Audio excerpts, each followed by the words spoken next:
The sun is shining on the Cowboys of Oklahoma State as never before, and this year the Pokes hope to march to the beat of a championship drummer.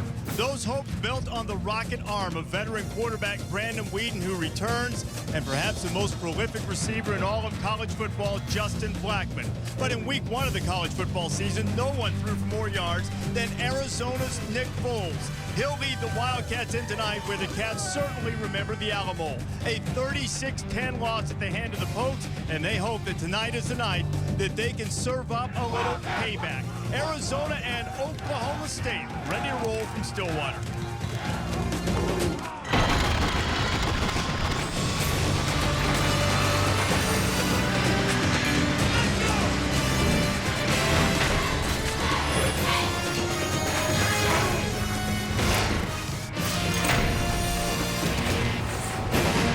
Thursday night, Big 12, Pac-12 showdown. College football prime time served up by Applebee's here on ESPN. A sea of orange has engulfed the house at T. Boone's Pickensville as we get set for Arizona and Oklahoma State, who met last year in the Alamo Bowl, to square off one more time. Glad to have you along with us here on a Thursday night alongside my partners Craig James and Jesse Palmer.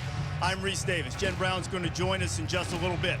It was a magical season for Oklahoma State a year ago. They set a school record with 11 wins. Virtually everybody coming back on offense, including their 27-year-old quarterback Brandon Weeden and Justin Blackmon, who won the Biletnikoff as the nation's best receiver a year ago and pretty much picked up where they left off in their opener against Lafayette. Well, simply put, quarterback Brandon Weeden and wide receiver Justin Blackmon formed the best quarterback-wide receiver tandem in all of college football. Brandon Weeden has outstanding arm strength. He's remarkably accurate. He's always trying to find ways to get his Biletnikoff Award winner the football. On the flip side, Justin Blackmon is the total package. He has speed, great range. His best attribute may be his ability with the football after he makes the catch.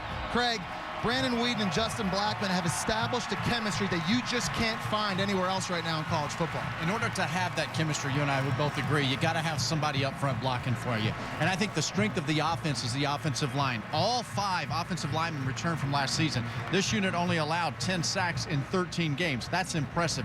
But they can also get tough and physical. They can run the football. From 2006 through 2009, they led the Big 12 in rushing. Last year, they didn't lead the league in rushing, but they still averaged 5 yards per carry. So in order to compete and to win titles like they hope to here at Oklahoma State, you have to be big, you have to be physical and strong up front. They've got the offensive line. And much like Weeden and Blackmon for Oklahoma State, Nick Foles and Juron Criner had that type of chemistry for Arizona, but Criner won't be in this game tonight. For more on that, we go down to Jen Brown.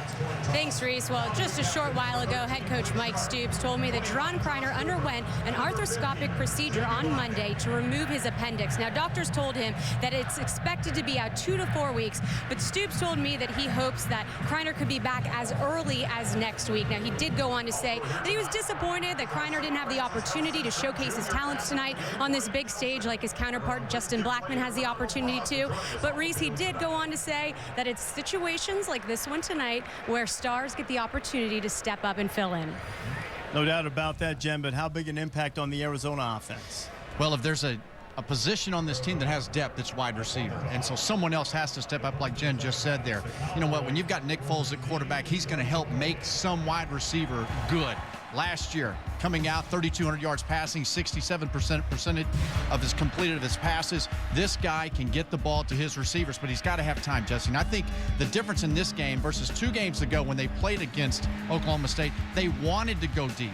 I don't think they can do that tonight. They've got 2 freshman tackles, and freshman tackles in big-time games struggle. So I think the game will be a little quicker for them tonight. I think Nick Foles has to play well tonight. This Arizona defense has to play well tonight. And they're a confident group, played very well against Oklahoma State in last year's Alamo Bowl. Now tonight, they want to double cover Justin Blackmon as often as they can, but the guy that really has to step up is true sophomore cornerback Shaquille Richardson. Last week against Northern Arizona, he got picked on early, gave up some big plays in the passing game. He needs to elevate his play tonight, considering number 81 lurking across the line of scrimmage. All the athletic ability in the world. The question is focus for Richardson. Second time in 3 meetings these two have gotten together. We'll kick it off pretty soon. ESPN's College Football Primetime. Brought to you by the Home Depot. More saving, more doing. That's the power of the Home Depot. T. Rowe Price, understanding the connections of a complex global economy. Invest with confidence. And Dr. Pepper. With 23 flavors, Dr. Pepper is always one of a kind.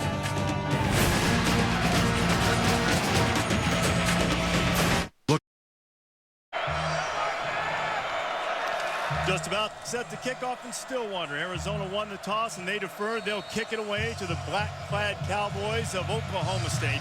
John Bonanno, who had 6 touchbacks and 7 kickoffs in the opener against Northern Arizona, will put total 11. And we're underway. It's Justin Gilbert, the fastest Cowboy with the ball. Flags flying all over the place as Gilbert gets just across the 20-yard line. And we'll see.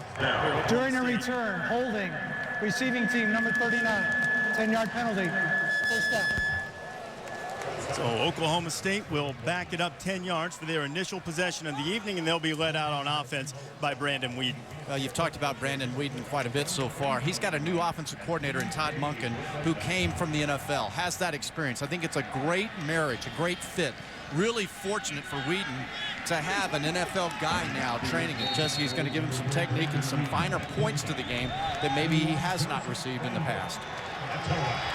First down will come from Oklahoma State's own 12-yard line is Joseph Randall at running back, and Weeden will throw it for the first time tonight. And he gets a quick completion to his tight end, Wilson Newman. And Newman gets out over the 15 to about the 16-yard line. That'll be a pickup of about 4. How about tonight's impact players when the Pokes have it? Wide receiver Justin Blackman is the best deep threat in college football. He is a home run waiting to happen. Makes impact regularly, and Blackman, rather than catching it, has the ball handed to him, and an excellent tackle by Robert Golden, the safety, and Justin's going to lose one on the end around. It'll bring up 3rd down. And some other guys that we'll take note of tonight. Josh Cooper, number 25, another receiver, inside receiver. Last year against Arizona had 7 catches. He needs to step up as well in this game. Arizona defensively on these 3rd and long situations, they want to mix up coverages, try and confuse Brandon Weeden and these wide receivers. 3rd and 7. Another completion for Weeden, and there is Cooper, and Cooper is right at the 22. That's where he needed to go for the first down. It'll depend on the spot, and they gave him enough, and the first down of the evening for Oklahoma State. Another key part of this ball game will be watching Arizona's defense. Can they get pressure by only rushing 4 and dropping 7? They rush 5 there.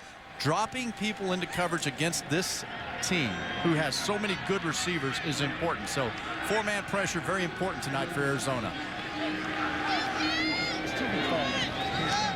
Weeden's hit his first 2. Randall has it on the ground. Joseph Randall, the sophomore running back, hits it up to about the 25-yard line. Usman leading the way on the tackle. I think Oklahoma State does a lot of things very well on offense, but nothing better than their play-action passing game. And in order to establish that, they must run the football early here tonight. Randall picked up 3. It'll be 2nd and 7 for Weeden. There is a little play fake. Plenty of time for Brandon, and a wide-open Cooper who lost his footing, or he would have had a whole lot more, and he'll be marked down at midfield. It'll be another first down pickup of 25.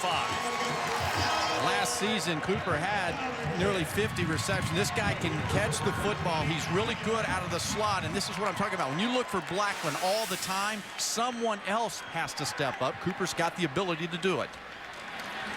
3 backs in the backfield, but still, Weeden fires on first down. David Paulson has his first catch, a minimal gain. It'll bring up 2nd and long. Arizona's defense wants to stop the running game tonight with only 5 or 6 players in the box, and that's going to allow them to double cover wide receivers on the outside. They do not want to sacrifice another safety into the box and allow one-on-one matchups on the perimeter of the field.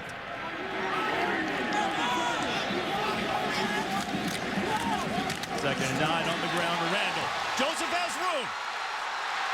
Inside the 20. And finally hauled down inside the 10-yard line. Robert Golden saved the touchdown. Excellent block by Justin Blackman as he heads to the sideline. Blackman springing Randall for the long run. I really like this formation. You've got the pistol in with the balance of the 2 backs offset. They lead up in there. Defense can't really figure out which side is the strength of the offense. Very nice, well-designed play. 42 yards on the pickup, 1st and goal for the Pokes.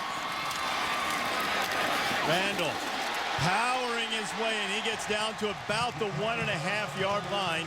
C.J. Parrish stopped him, and the Pokes on the move early. One of the biggest differences with Todd Monk and his offensive coordinators, they have a lot more 2 and 3 running back formations, and that's a great advantage down here in the red zone. Just keep running the football. That they do with Randall over the top. Touchdown, Oklahoma State.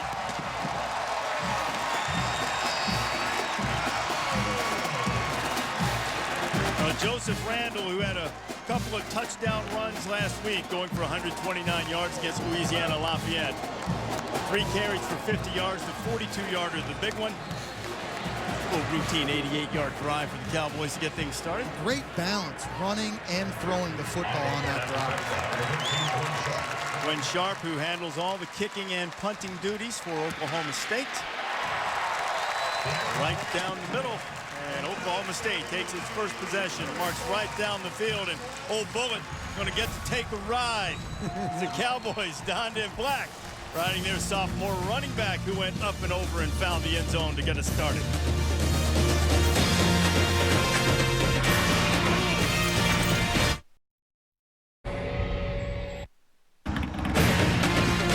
In Stillwater, Oklahoma, Reese Davis, Greg James, Jesse Palmer, and Jen Brown with you. Oklahoma State, last year, 3rd-ranked scoring offense in the country, took its opening possession, went 88 yards in 9 plays. Joseph Randall scored, and now Arizona will get it for the first time tonight. And as Quinn Sharp gets ready to kick off, I'm going to hazard a guess that this one's going to wind up in the end zone. He's led the Football Bowl subdivision each of the last 2 years in touchbacks. Giant leg. 7 of 11 last week. It does go into the end zone, and Arizona will wisely take it on the 20-yard line.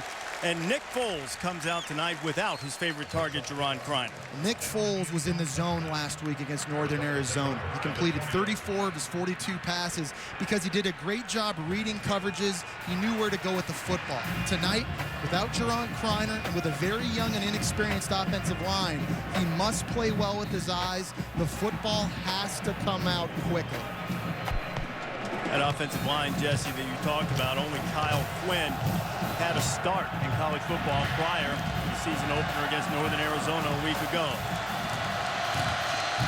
They'll throw it a lot tonight, perhaps 50 to 60 times, according to head coach Mike Stoops. Austin Hill makes the first grabs. They get up across the 25. How about the impact play? Running back Keola Antonin's a very effective running back, but I think he's the best pass-catching running back in all of college football. Without Criner, his touches have to go up. 2 freshmen playing tackle. Now, the glue of the O-line is Kyle Quinn, the center, so there's going to be a lot of pressure on those tackles.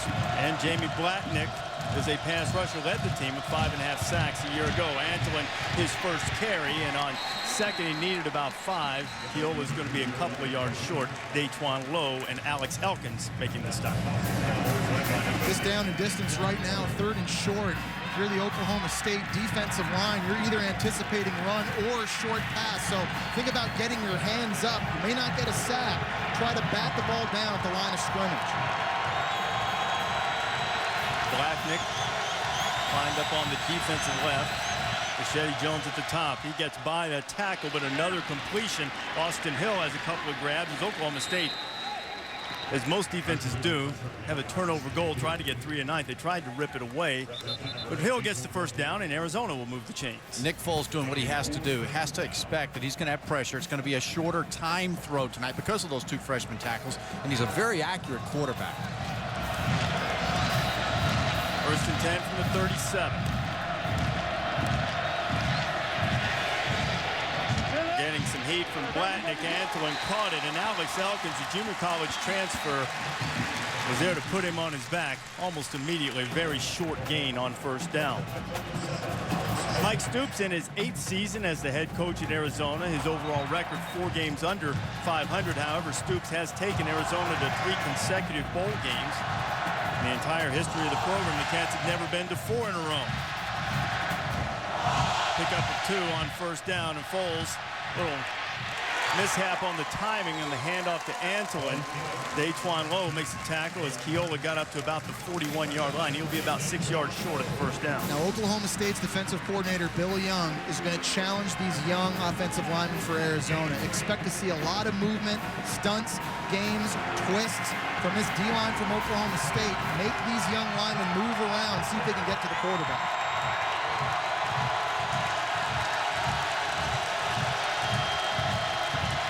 Blitz coming.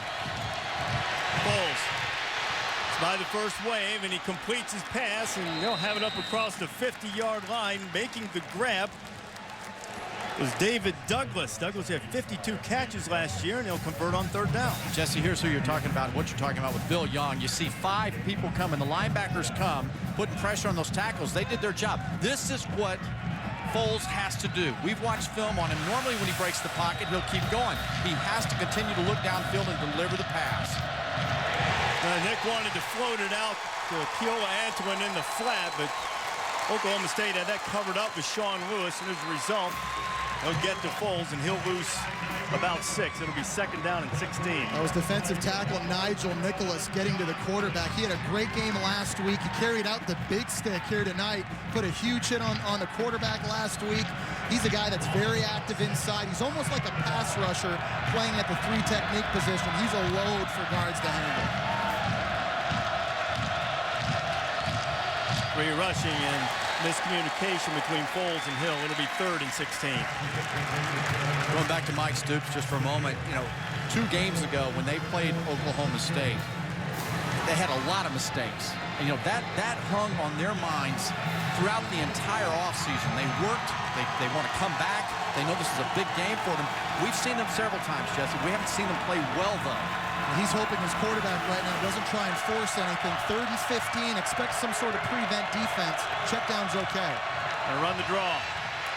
Antonin is going to be about 15 yards short of the first down. That did not work out well, and Stoops will send out the punting unit. Very smart, though. Punt the football, field position. And their defense at some point is going to have to step up. I don't know that they can do that in this game, but it's smart football. Don't force the error. Oklahoma State can score a lot of points, so make them drive the entire field to get those points. They just won 88. It didn't take very much time. Which actually might fly in the face of your schematic move here. But it doesn't take a lot of time. Let me rethink that. Maybe they got to go 95. Kyle Duganzik ready to kick it away for Arizona. Had a lot of problems in the punting game last year, but Duganzik in 3 punts in the opener averaged over 50 yards per punt. He gave him a chance to down it on the 1, and Arizona couldn't quite haul it in. And Oklahoma State will have it for the second time tonight. 80 yards away from a score and up by 7. Applebee's. ESPN's College Football Primetime is served by Applebee's fresh new 2 for $20 and in part by Budweiser. Great times are waiting. Grab some buds. All right, nobody's going to be pulling off any flags this weekend. The NFL season is starting, and Sunday NFL Countdown, the morning preview show, expanding to 3 hours starting September 11th. 2-time Super Bowl champ Coach Bill Parcells joins the show, along with Merrill Hodge, Susie Colbert, including Boomer, Ditka, TJ, Chris Carter, Keyshawn. The regular cast of characters will be there. And, of course, ESPN is a new deal with the NFL. Monday Night Football is going to remain on ESPN through the 2021 season. Monday Night Football on ESPN. We're proud to have that deal arranged to keep it right here on ESPN. As Oklahoma State has it for the second time tonight with Joseph Randall, who scored the first touchdown, will pick up about 4. Very interesting in this game to watch quarterback Brandon Weeden and whether or not he gets too greedy. Last week against Louisiana Lafayette, threw 3 interceptions, 2 of which got returned for touchdowns, too oftentimes trying to force the football into small windows. He has to be very smart with his decisions when they throw it tonight. Former baseball pitcher was painting the black last week. Now he's 6 for 6. He gets it out to Kai Staley, and Staley will get up close to a first down, stopped by Derek Earls. Staley, an interesting case. He suffered a severe knee injury a couple of years ago, actually left the team for a brief period of time. He came back and is now contributing in a fullback role. And maybe a fullback is what you need on 3rd and 1. Randall hit the backfield, but he gets a good surge. Gets across the 30. Rob Hankins, the freshman, hit him first, but not before Joseph was able to get across the 30 and the first down. Another guy that I'm going to watch tonight away from the ball when he doesn't have it in his hands is Blackman, Justin Blackman. Let's see what he does. He had a good block where you and I both saw it a while ago. He doesn't have a catch yet, but he's already made 2 great blocks to free open guys so far tonight. Playing great without the ball, Craig.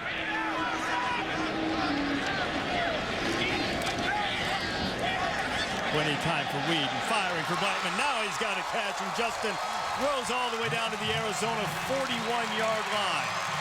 We talked about earlier, Arizona having to use 7-8 players close to the line of scrimmage, and that allows Blackman one-on-one with the true sophomore Shaquille Richardson, who was picked on last week. That's just pitch and catch for Oklahoma State. Blackman with 29-yard catch. Whedon's hit 7 in a row.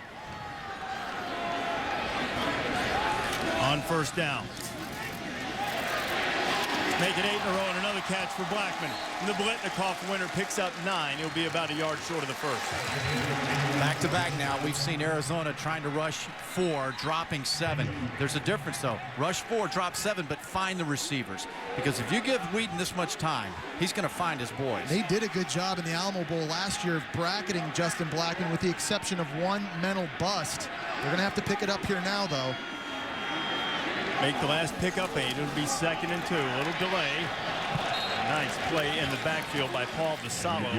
Jeremy Smith was in carrying. It'll bring up a 3rd down. It's like a long 3 to go for the Pokes. Now again, if you're Arizona on defense right now, anticipate a short pass. Brandon Whedon catching and firing. You got to get your hands up, try to bat the football down.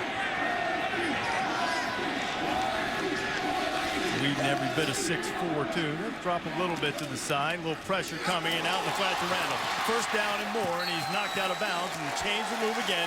Richardson makes the stop, but Oklahoma State looking prolific on offense. Look at the top, the right side of the line, the right side of your screen. This is like a toss sweep. There's no way that defensive end can get out there. Todd Monken with an excellent call, setting up plays, taking advantage of the defense, respecting the run inside. Whedon steps up in the pocket nicely and again to his back. One of the things that Brandon said he wanted to make sure he did was not try to force it and hit those check down guys. One of the things he likes about Todd Monken's version of this offense is that the running backs are more involved in the progressions in the passing game, and that's a tremendous security blanket to have as a quarterback. Looking ahead here, Arizona's defense, they've got to take some chances here because it's for certain that Oklahoma State's going to knock them out if they don't roll the dice. On 2nd and 8, Cowboys keep it on the ground. They pick up the first down with Jeremy Smith, and they are running right through the Arizona defense right now. Kai Staley with a good block. You can just feel it. Arizona's defense sitting back and watching the game as it comes to them. It's an advantage on offense. You know, they ran the football last possession to score. Brandon Whedon, 20 touchdowns, only 1 interception in his career throwing in the red zone. So Todd Monken doesn't mind calling pass plays because he knows Whedon will take care of the football in this area of the field. After the 13-yard pickup, Whedon has a man wide open. Turning it upfield is Colton Shelf. Colton's still on his feet, and I think he stepped out of bounds just inside the 10-yard line.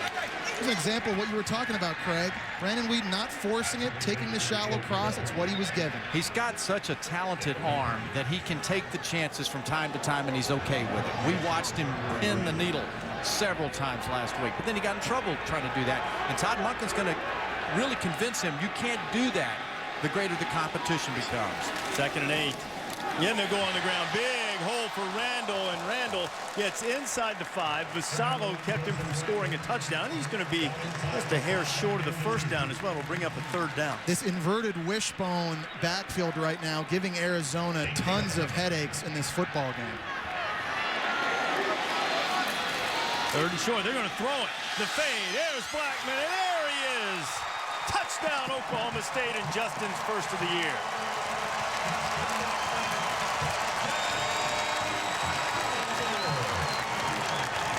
Did you see how effortless that throw was, how relaxed and smooth Whedon is.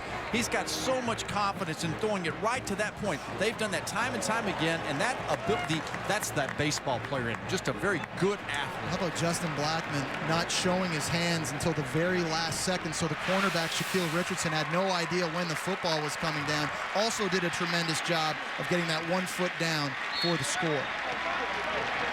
Oklahoma State's had it twice. They've driven 80 yards or more both times.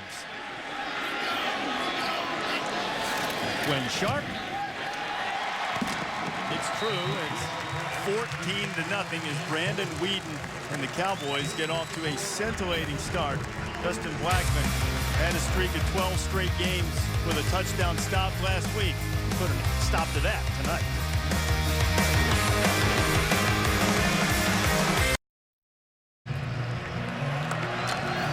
A lot of push-ups for the first quarter, 14 of them. Oklahoma State has had it twice, scored 2 touchdowns, 1 on the ground and 1 through the air.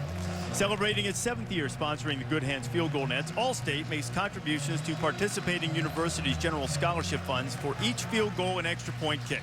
To date, Allstate has contributed more than $2.4 million in scholarship money. A lot of people with their bodies painted up orange. They've got the paddle out, and right now they're paddling that Fanny of Arizona. Sharp drives Garrett Wharton into the end zone, and he's 2 for 2 on touchbacks tonight, and Arizona will have it at its own 20. Saturday on ABC, whiteout conditions in Happy Valley. Number 3 Alabama on the road to take on Penn State. Silas Redd had a great opening day. Trent Richardson scored 3 touchdowns for the Crimson Tide. Both teams trying to settle at quarterback. You can see it on ABC 3:30 Eastern. We're not showing that Alabama defense that last year against Penn State held them to 283 yards and forced 4 turnovers. Problem in Alabama quarterbacks threw 4 interceptions against Kent State last week. They're facing a Penn State secondary that starts 4 seniors. This game will be much closer than last year's contest. Flags flying.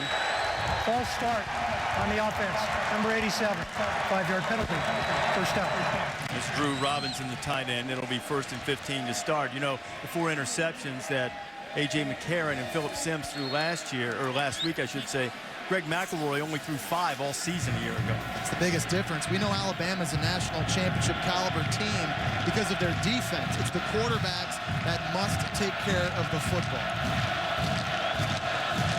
Nick Foles need to take care of it, but he's also got to make something happen. Down 14 in the early going. Quick completion to David Roberts, and Roberts will be out close to the 20-yard line. Markel Martin on the stop. You know, the strategy for Bill Young and this Oklahoma State defense, he doesn't care about being the best defense in America because he understands that here at Oklahoma State, with that offense, statistically, just bend, don't break, get it back. It's hard to be a dominant defense here when your offense scores as often as they do and as quickly as they do.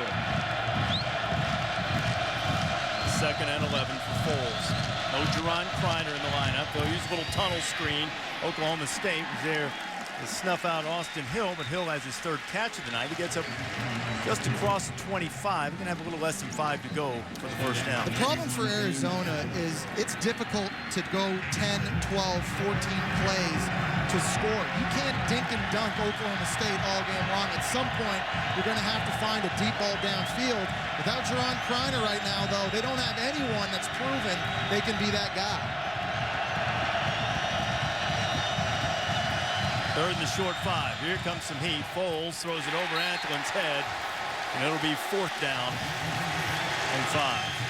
See, this is where Foles has to step up. You know what? When he does this deal and he looks down the field and he's got the manageable distance, he's got to set his feet, get his shoulders around, make that throw to the flat. He really struggled against Oklahoma State last year reading defenses. He was sacked 5 times, but 3 of them were coverage sacks because he wasn't looking at the right receiver. Tonight, so far, it's looked like he's been confused a little bit. He's got to dial in, get on the phone with offensive coordinator Seth Luttrell, get this offense going. Kyle Duganzik punted away. Josh Cooper back to return for the Pokes. He's standing at about his 30.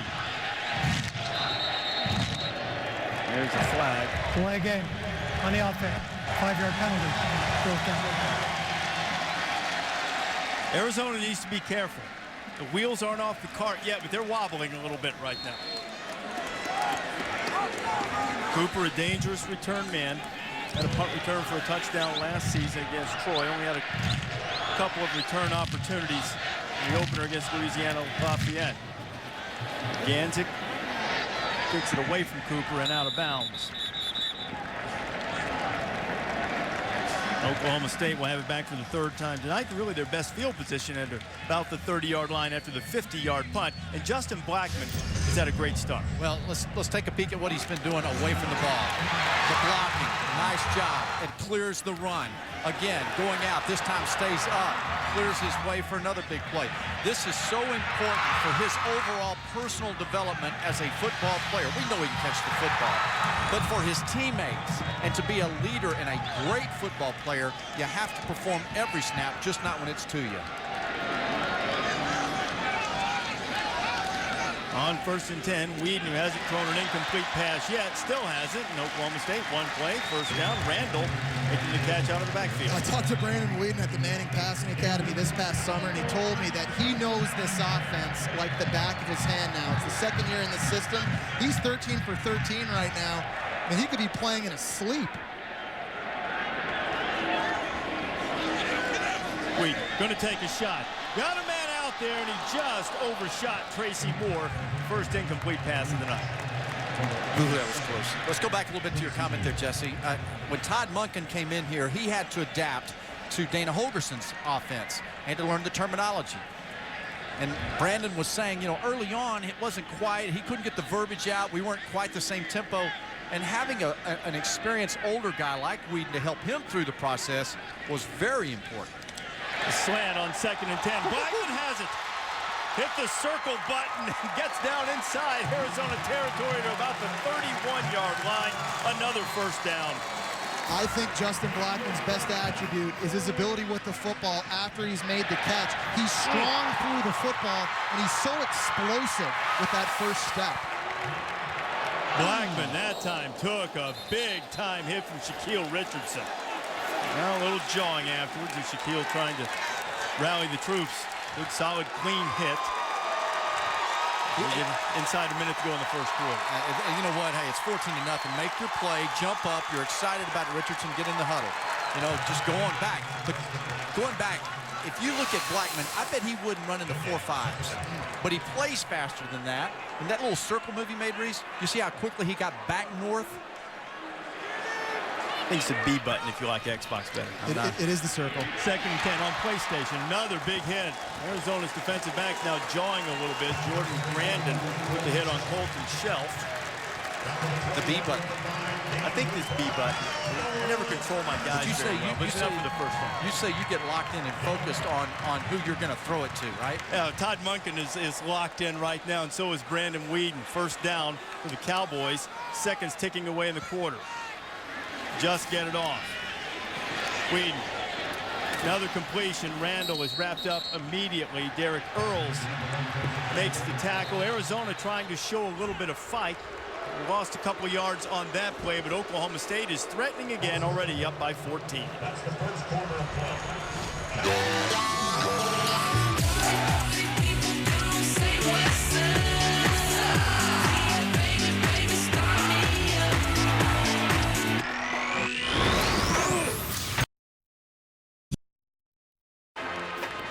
A beautiful sunset in Stillwater, Oklahoma. The sky colored cowboy orange, pretty much just like everything else inside Boone Pickens Stadium tonight. Oklahoma State up 14-0, put up 216 yards in the first quarter. We were making video game references earlier, but that's what it's looked like for Brandon Whedon, who had 17 of 18 passes in the first quarter, but right now looks at a 2nd and 11 from the Arizona 22.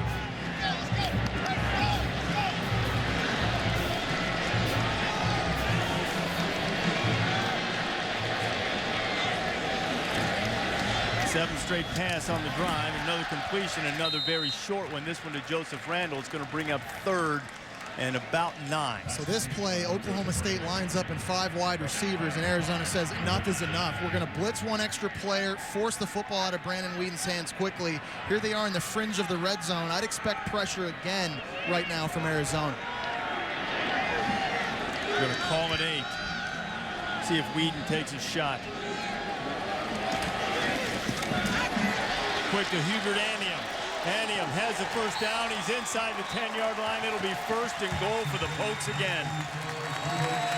They brought the pressure, but this is an offensive line where everyone returned. They're experienced, they're intelligent, they don't make mistakes, and with Whedon's decision-making throwing the football, he's going to make you pay for it. It's going to be really hard to get him out of his rhythm and his routine. Here they go back to that 3 running back formation that's been giving Arizona trouble all game long in the red zone.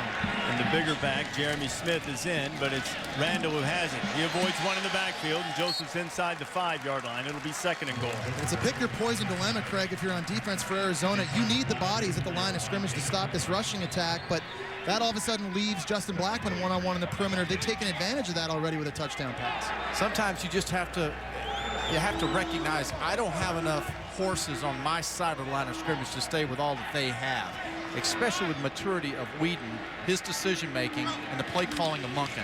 On the ground again to Randall. Randall into the end zone, his 2nd touchdown of the night. Oklahoma State is up by 3 touches.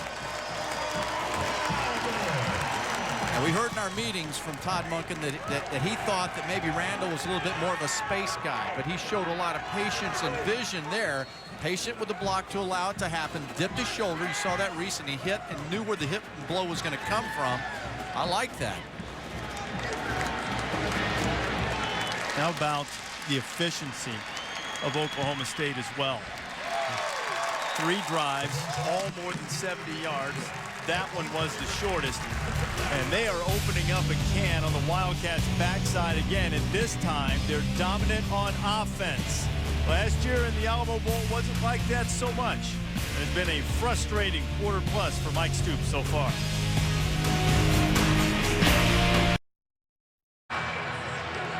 Here is tonight's Aflac trivia question. Like the way the Duck returns to the sideline to celebrate with his teammates quickly. Which Hall of Famer is the all-time leading rusher in Oklahoma State history? Great history of running backs here in Stillwater. We'll give you a little while to think about that and give you the answer momentarily. There's by their weight room that says Tailback U. A lot of good names. Rob Glass doing a heck of a job coaching them all up down there at that weight room, huh? This is not a touchback for a change, and Garrett Wharton, same effect. Arizona will only get it out to the 20-yard line as we go down to the field and check in with Jen Brown. Thanks, Trace. Well, if you guys remember, Mike Stoops told us that he was really impressed with Nick Foles stepping up as a leader for this team. Well, right before they are about to take the field just now, I watched Nick Foles go up and down the sideline, talking to his receivers, his backs, his offensive line, really getting in their face, trying to pump them up, trying to get them going here on this next series. So we'll just have to see if the guys listen. Jen, Nick didn't shy away from it at all with an entirely new starting offensive line in the offseason. He told us all summer they look to me as he has to be a little bit more vocal. They're looking to him to make a play right now. Pressure's coming, and Nick has to just throw it to get rid of it. He was trying to get it to Tommy Totogi. Rashedi Jones was right in his kitchen along with Sean Lewis. Self-admittedly, Nick Foles played very poorly in the Alamo Bowl last year against Oklahoma State. And he said immediately after that game, he decided to make this his team this year. He was going to be a better vocal leader this season. That was kind of what spurred his excitement for this game. He wanted to get back. He wanted payback. He was very much looking forward to playing tonight. And he's got movement up at the top of the screen. Ball starts on the offense. Number 67. 5-yard penalty. 2nd down. That is Jack Bacchus. His brother Mickey is the freshman starting left tackle. Jack's a sophomore. Mike Stoops telling me before the game he's very high on both of these brothers, along with his other freshman tackle, Fabian Debely, but it's going to take a little time to mature, and right now Arizona's rattled, and Nick Foles looking at a 2nd and 15.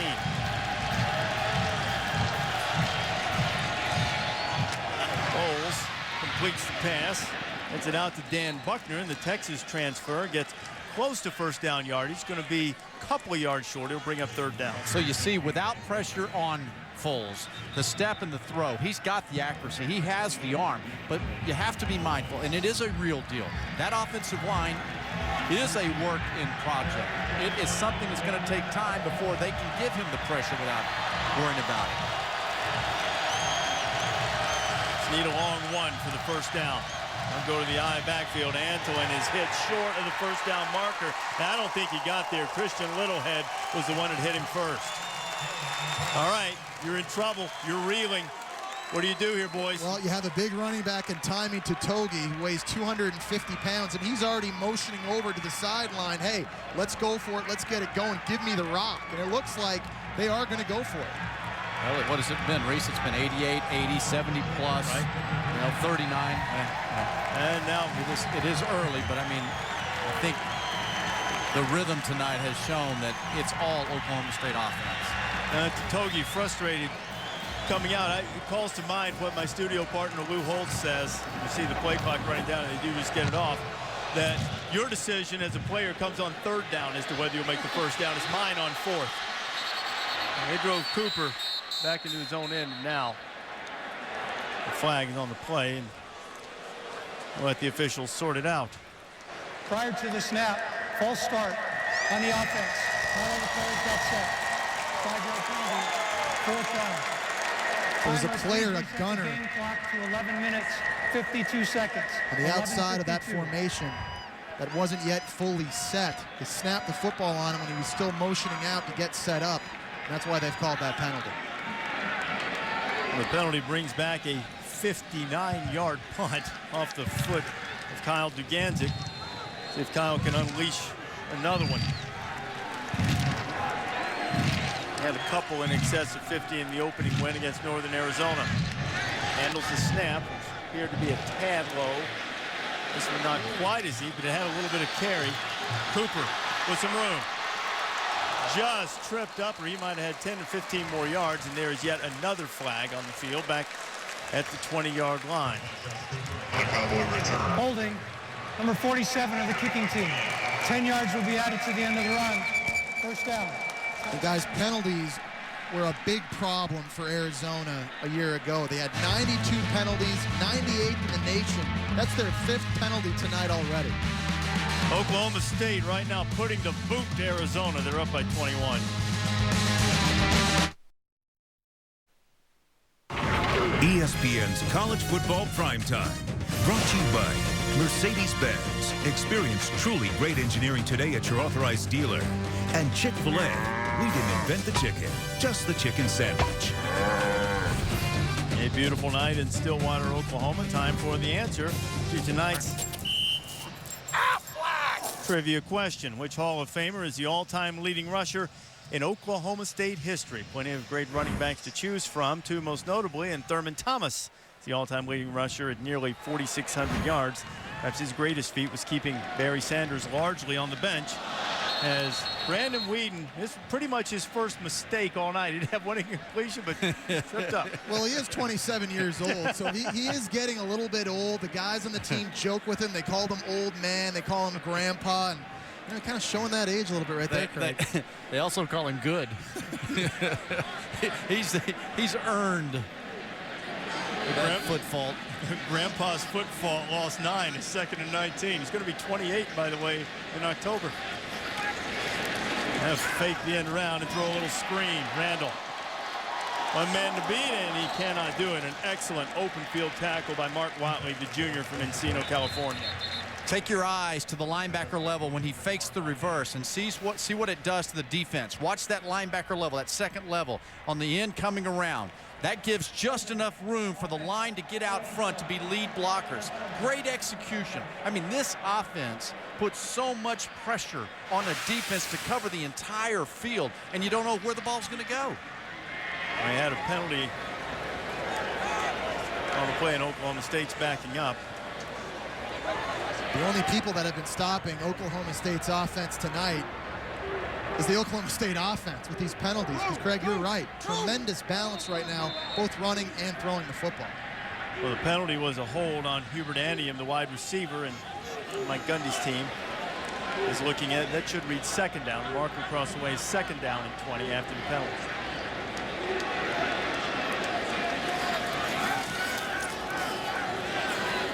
They'll try to screen the other side. Arizona has it sniffed out nicely. Randall is stopped at about the 39-yard line by Derek Hurls. This has got to be a mental win right now if this Arizona defense can get off the field. Here is Oklahoma State. They're in third in California.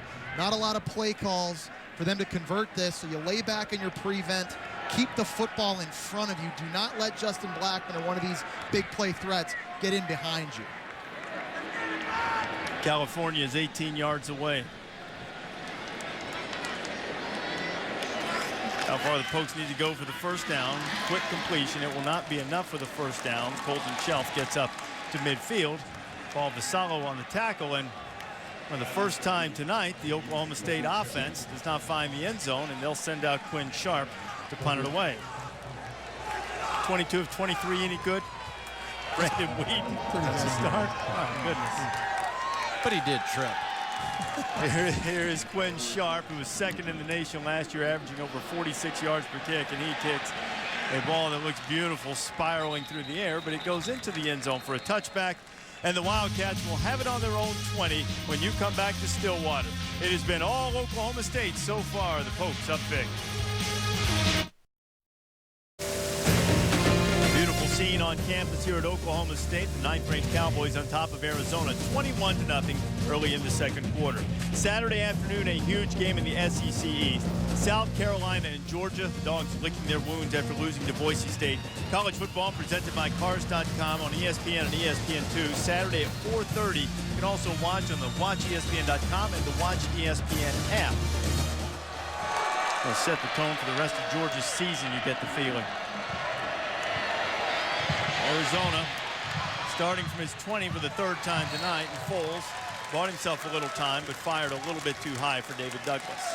I'll tell you one thing I'm watching right now is this offensive line for Arizona. And with inexperience comes, unfortunately, a lot of mental mistakes. And over the last two series now, they've had false start penalties, and it's really put Arizona behind the 8-ball.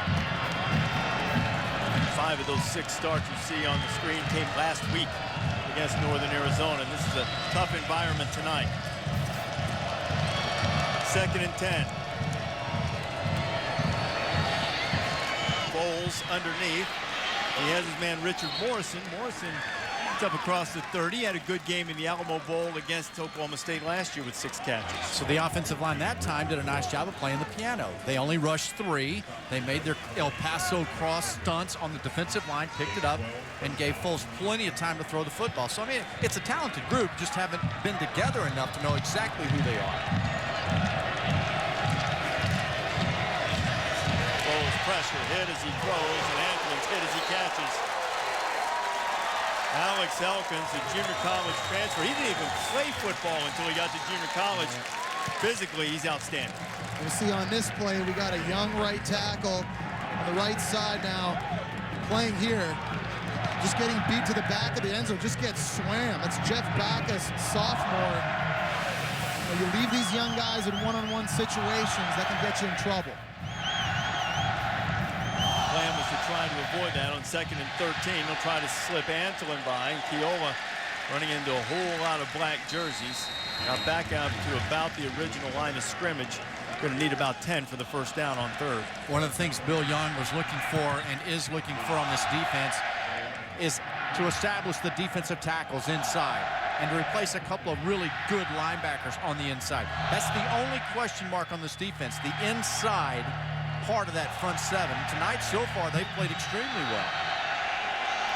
If you're just joining us, no Juron Criner.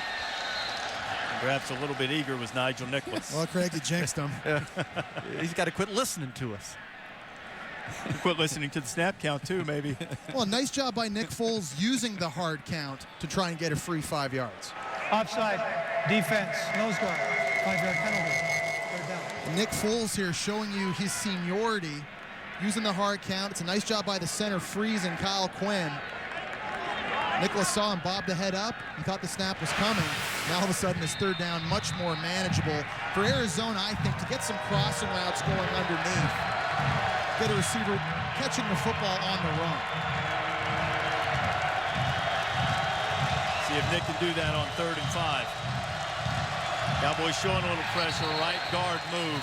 And that 5 he just picked up, just gave right back.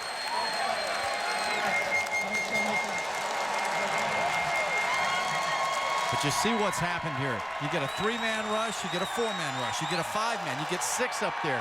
So that offensive line always out there thinking, trying to figure out what are they going to bring to him. And that's all a credit to Bill Young. And it's hurting their concentration right now because they've had multiple false starts. Penalties last year always happen at the most inopportune times. Red zone and 3rd down. And it's happening to Arizona again. All 6 penalties tonight on the offense. 3rd and 10. Arizona needs this, and Foles throws a strong ball to Austin Hill, who in the absence of Juron Criner has been Foles' favorite target so far tonight. When you have time to throw the football all night, we've seen that Foles can deliver. That was good route discipline by the other receivers to force the defense, the secondary, to spread out. It opened up the passing lane. So Foles picks up 15 on 3rd and 10. Arizona hoping to put together a productive drive and get back in the game. Pressure. Foles directs a man. He's got a man wide open inside the 30-yard line. It's Dan Buckner. It's another 1st down for the Wildcats. I think Nick Foles does an excellent job moving around inside the pocket and keeps his eye focused downfield, spots the wide open receiver, and just throws a dart. That's a blown coverage, though. With Buckner running that free by himself, someone in the safeties did not come up and find him. Longest play of the night for Arizona, picked up 26. Wildcats threatening. Foles throws the dart. It's complete. And a short pickup once again. As Buckner all of a sudden becoming a go-to guy. Tempo. First time we've seen Arizona the last 3 or 4 snaps with any kind of urgency about it. It's called an Indy tempo, where they run multiple plays from the exact same formation. Offensive coordinator Seth Luttrell trying to inject some life right now into this offense. A 2nd and 4 after the 6-yard pickup. Foles complete again. Another 1st down. Moving it inside, deep in Oklahoma State territory is David Roberts. And he'll be stopped inside the 15-yard line. He'll mark it at the 12. 1st and 10, Wildcats. This is a part of the field now, guys. Arizona was not very good a year ago. And the reason why, too many penalties, turnovers, and they couldn't run the football. This is usually where Bill Young comes in with something different. He's had about 3 or 4 plays in a row where they've gotten after his defense. Look for him to change it up down here.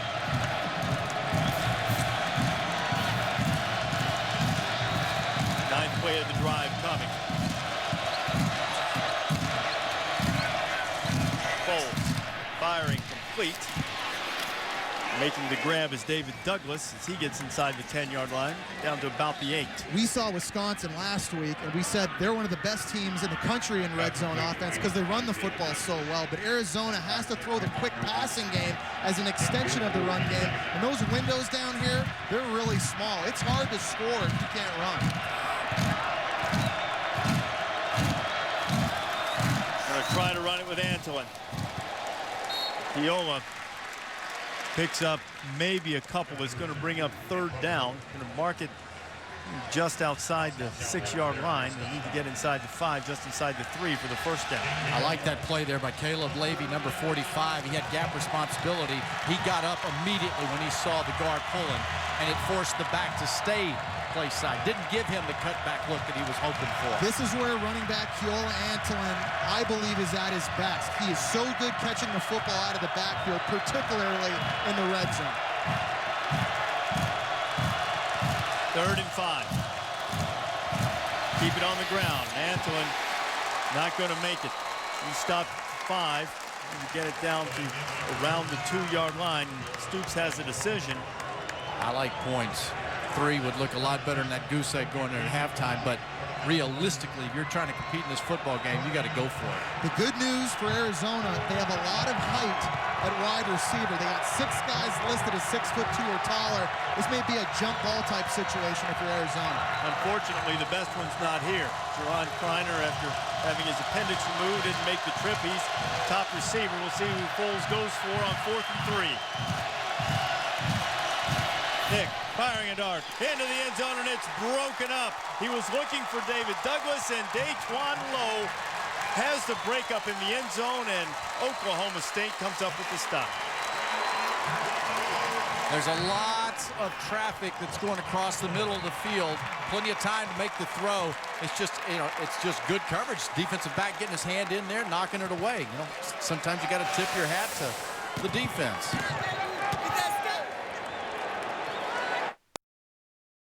Oklahoma State's been very smart. They haven't tried forcing the football to Justin Blackman, but they have taken advantage of their opportunities when they have favorable matchups. You know what? Pitch and catch. And Shaquille Richardson, number 5, when you're going against the Blitnikoff Award winner from 2010, sometimes you just don't have enough to get there with him. So backed up at their own 5-yard line. Worst field position of the night for Oklahoma State. They'll go on the ground with Jeremy Smith. And now we've a little bit of extracurricular activity.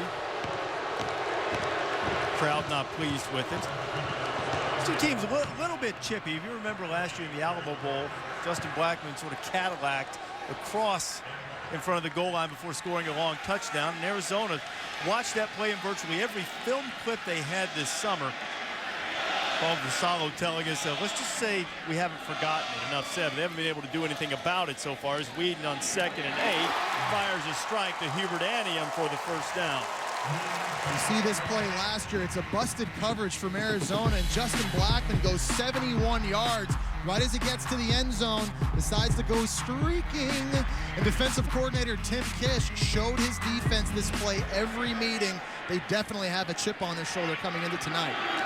Anium's catch picked up 20, and Whedon's now 23 out of 24.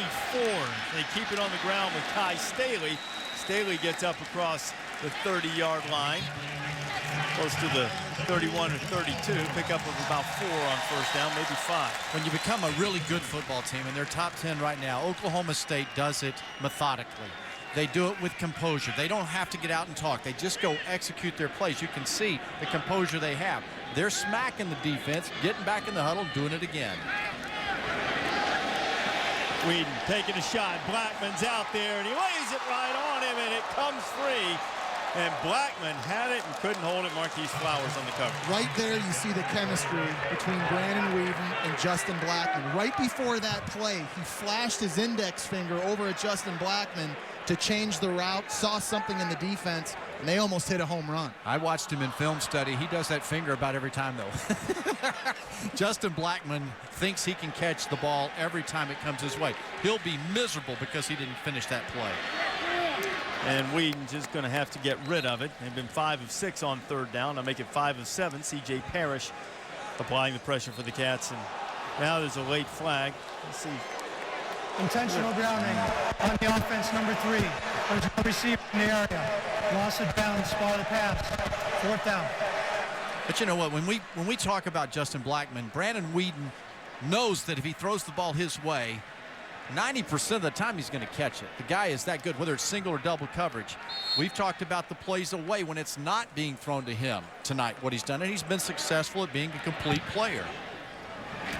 Sharp, his customary booming kick. Morrison will get away from it.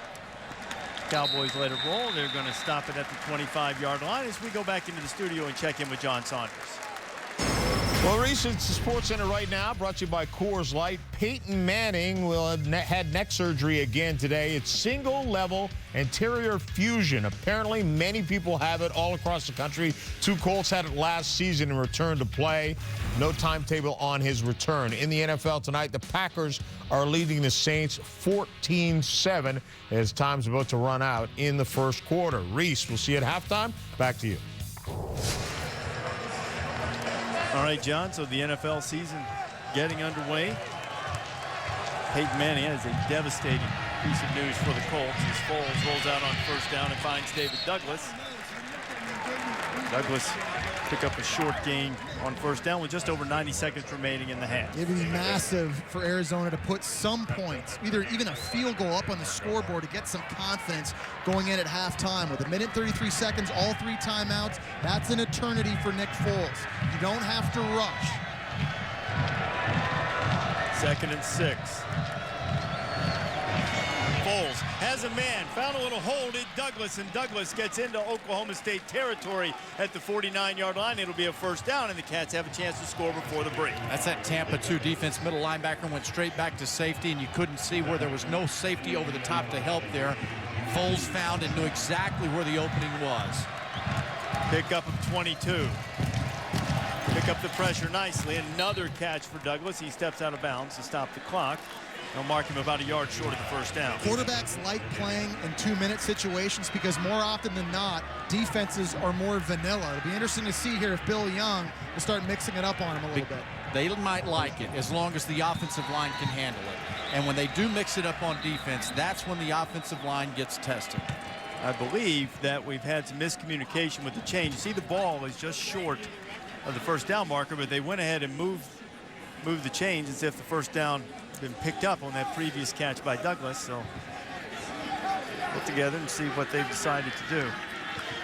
Nick Foles now getting into a bit of a rhythm. We talked about him completing over 80% of his passes last week. When he gets hot, he can be really hot. And right now, he is just driving the football. Was indeed a first down, so Foles gets a fresh set of downs to work with, and another catch by Austin Hill. Football is free.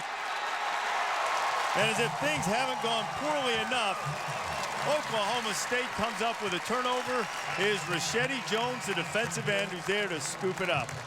You know what? When you turn the football over, it's a result of effort. Someone getting that second hat on the ball that comes clean before he goes down. That's one of the 3 that they're looking for tonight. Turnovers are the MO for this Oklahoma State defense. Last year, they forced 34 turnovers. It was 5th most in the country. Bill Young, the defensive coordinator, preaches it to his players. They practice it all the time in practice. In fact, if they get turnovers in practice, players can get out of running at the end of practice. So if they do anything well, it's forcing turnovers.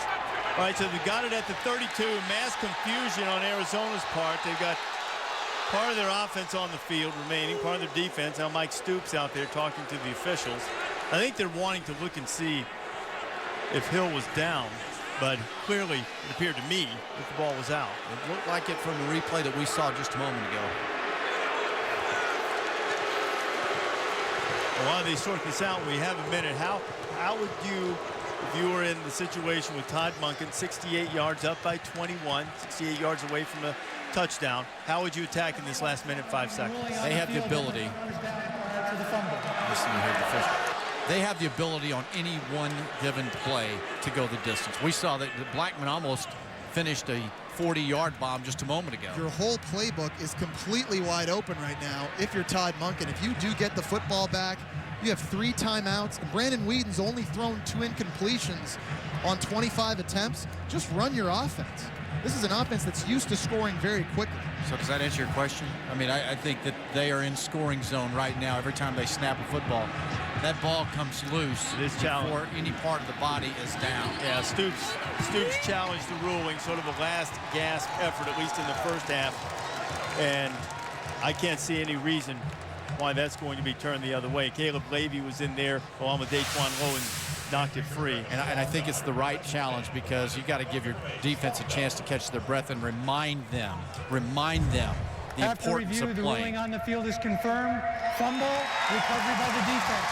First down, Oklahoma State. Arizona will be charged their first charge timeout of the first half.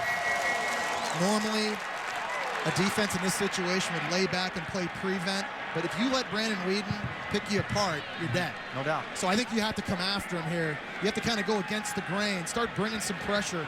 They've had some success in the last 2 series bringing extra hats.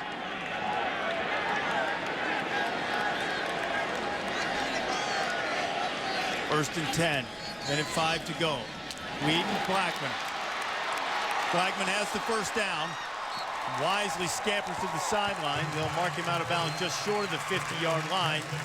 It'll be first and 10 for Oklahoma State.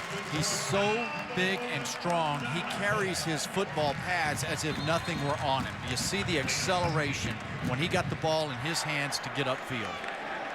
Under a minute to go here in the first half. Whedon Another completion to Josh Cooper, and Cooper is very close. The first down marker going to be a little bit short, so the clock's going to continue to run. Oklahoma State, all 3 timeouts remaining here in the first half. As the clock goes inside 45 seconds. Their kicker, Quinn Sharp, has got a booming leg. They aren't very far away right now from field goal range. Whedon fires complete. Moore has the first down. The clock will stop to move the chains. So Arizona's defense this entire series has opted to rush only 4 and drop 7. So I'm with you on this one, Jesse. Now I think Arizona's defense better start changing it up a little bit here and maybe put a little doubt in Whedon's eyes. All right, so Oklahoma State, even though they had the clock stop momentarily to move the chains, has been charged with its first timeout of the first half. 26 seconds to go. They'll have the ball on the 35-yard line. Don't forget, Saturday night, for the first time ever, a night game in the Big House. Notre Dame and Michigan. Fighting Irish after losing to South Florida with a tough game against Denard Robinson and the Wolverines. Their defense played much better. College football presented by Hampton Hotels on ESPN and ESPN3 Saturday at 8. You can watch it also streaming live on watchespn.com and Watch ESPN app. I announced Michigan's game last Saturday. The fans, the players are confident and excited about having Brady Hoke as their coach. Notre Dame having to overcome all of the turnovers they had last week, 5 against USF, a losing cause. Night game in Ann Arbor, first ever. This is going to be a challenge for Notre Dame to regroup against a Michigan team who is confident. Challenge for Arizona right now is keep Oklahoma State from putting more points on the board. 26 seconds to go. First and 10 for the Cat. 35. Pressure coming. Randall out in the flat. Joseph's headed for the boundary, and the official is going to wave the clock stop. Randall got out of bounds at close to the 31-yard line. This is a part of the field. If you're Arizona, keep your eyes on number 81, Justin Blackman. This is the part of the field they like to try and dial him up and get him going. He's lined up here at the bottom of the screen. Another throw. Anium did not have a catch in the opener. And Hubert stretching, trying to get it to that first down marker. Is looking at 14 seconds. Jordan Brandon, Trevin Wade on the stop. Oklahoma State spends its second time out of the half. Well, Brandon Whedon, I think he's done exactly what we thought he could do, and then some. Todd Monken worked with him, told us that he was going to try to really encourage him to not force throws. You see the nice throw there going out to Cooper. He's spread the football around, and Jesse, I don't think he's forced any one throw we've seen him. He's only thrown 2 incompletions on 30 pass attempts tonight. He's proving that he has a very good understanding of this offense. Regardless of what defense you line up on him, he can find the answers and he can deliver the football so accurately. This may be his tour de force performance that we've seen yet in his college football career. Well, he's 28 out of 30. Blackman's had an excellent night and a touchdown, but here they are well within their field goal kicker's range at the 25. Quinn Sharp, that's a chip shot for him. Take a shot at the end zone here. Yeah, you've got time for it. 8-9 seconds in a play, a long developing play, no problem.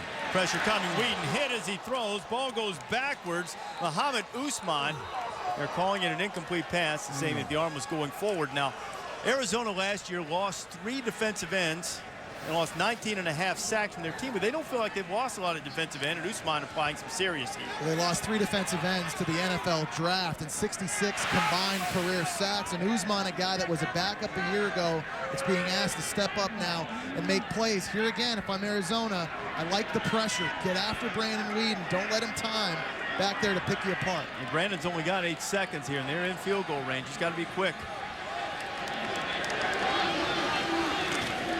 Whedon, heat's coming.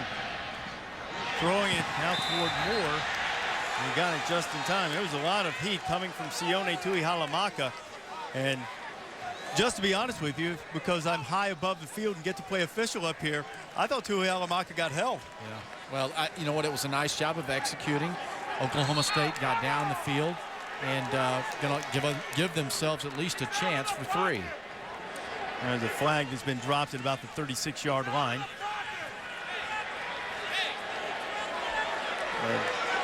There is no foul for intentional grounding. Quarterback was outside the tackle box. Well, Whedon has been called for intentional grounding once tonight. Got rid of it. No harm, no foul. We'll call it officially a 42-yard field goal attempt from Quinn Sharp. His long last week was 46, and he was a perfect 4 for 4. Sharp missed it to the outside, so Arizona escapes further damage. But what a half for Justin Blackman and Brandon Whedon. 21-0 Oklahoma State as we check in on the field with Jen Brown. Thanks, Coach. 3 long scoring drives there for the Cowboys. 21 points. What do you need to do to slow them down? Well, we finally got better on third down. I think they were 7 for 7 on third down. We're just kind of antsy and didn't execute very well. When you play this team offensively, they're awfully talented, and if you don't execute, they were able to work the ball on us pretty good. First 3 drives, I thought we settled down. We got to continue to get pressure on the quarterback. Sure, now, offensively, you were able to get something going there, but you failed to convert on 4th down. Next series, you fumble. What do you need to do to turn things around for this team in the second half? You got to score points when you play Oklahoma State. This is an outstanding offensive football team. 3 points isn't going to get it done. We got to get 7. We had 2 drives there at the end and got no points. So 2 big mistakes, and we got to correct some of that. All right, thanks, Coach. Reese? All right, Jen, so Mike Stoops back in Oklahoma State where his brother Bob coaches and where he assisted for a while. It had been a pleasant visit. Then the first half started. Justin Blackman and the Pokes up by 21 as we go to John Saunders.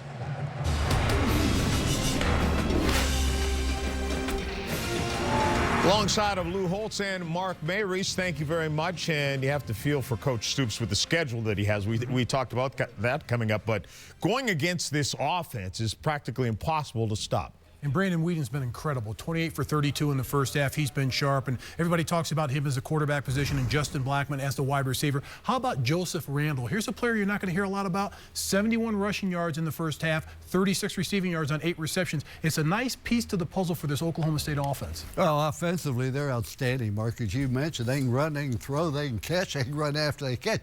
But you have to be impressed with the defense at Oklahoma State. I think Bill Young's done a tremendous job. Last week, they did not give up a point. I'm talking about their first team defense. And here today, they've held Arizona to 125 yards and a half. That's pretty good defense. That's the way they find their way into the top 10. You talked about a tough schedule. It's only Stanford, Oregon, USC. I didn't want to mention it out loud for all those fans out there. It's a tough schedule if you aren't great. If you're good enough, doesn't matter. Guess what? They're not good. Arizona's not great. They're not great. They're going to have a tough schedule over the next few weeks. Stick around. When we come back, we will have plenty more. We'll have our 2-minute drill where these guys will get a chance to argue some points. Plus, remember this week, 10 years ago, it was very special to one Lou Holtz.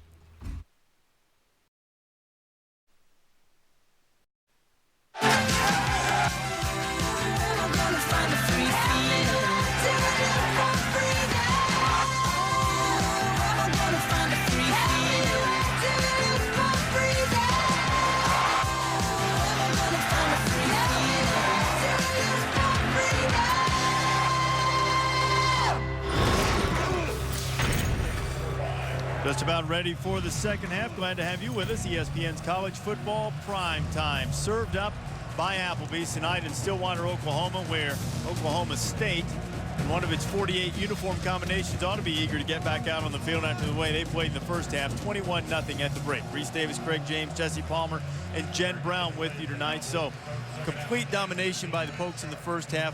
What do you expect to see different from Arizona in the second half, Craig? Well, I think Arizona's going to come out and they're going to do something defensively that tries to confuse and take out of rhythm Brandon Whedon. He was 28 of 32 in the first half. We saw at the end of the first half where Arizona's defense started moving around a little bit. You can't sit back. I mean, these guys are really good on offense. The flip side, if you're Arizona, quarterback Nick Foles has started to get into a rhythm. He's completed 11 of his last 12 passes. This game's being dominated by Oklahoma State. But Arizona's only 3 possessions away right now. And if I'm Bill Young, the defensive coordinator at Oklahoma State, I'm trying to fix that, get more pressure on Foles. Arizona will have it first. Garrick Wharton keeps it in the end zone. Another touchback for Quinn Sharp as we take a look at our coaching adjustments brought to you by Home Depot. Kind of show you what I'm talking about. Right before the halftime, you saw there were 5 coming from Arizona's front line. They've got to mix and match, and they've got to find a way to force Whedon's feet to move.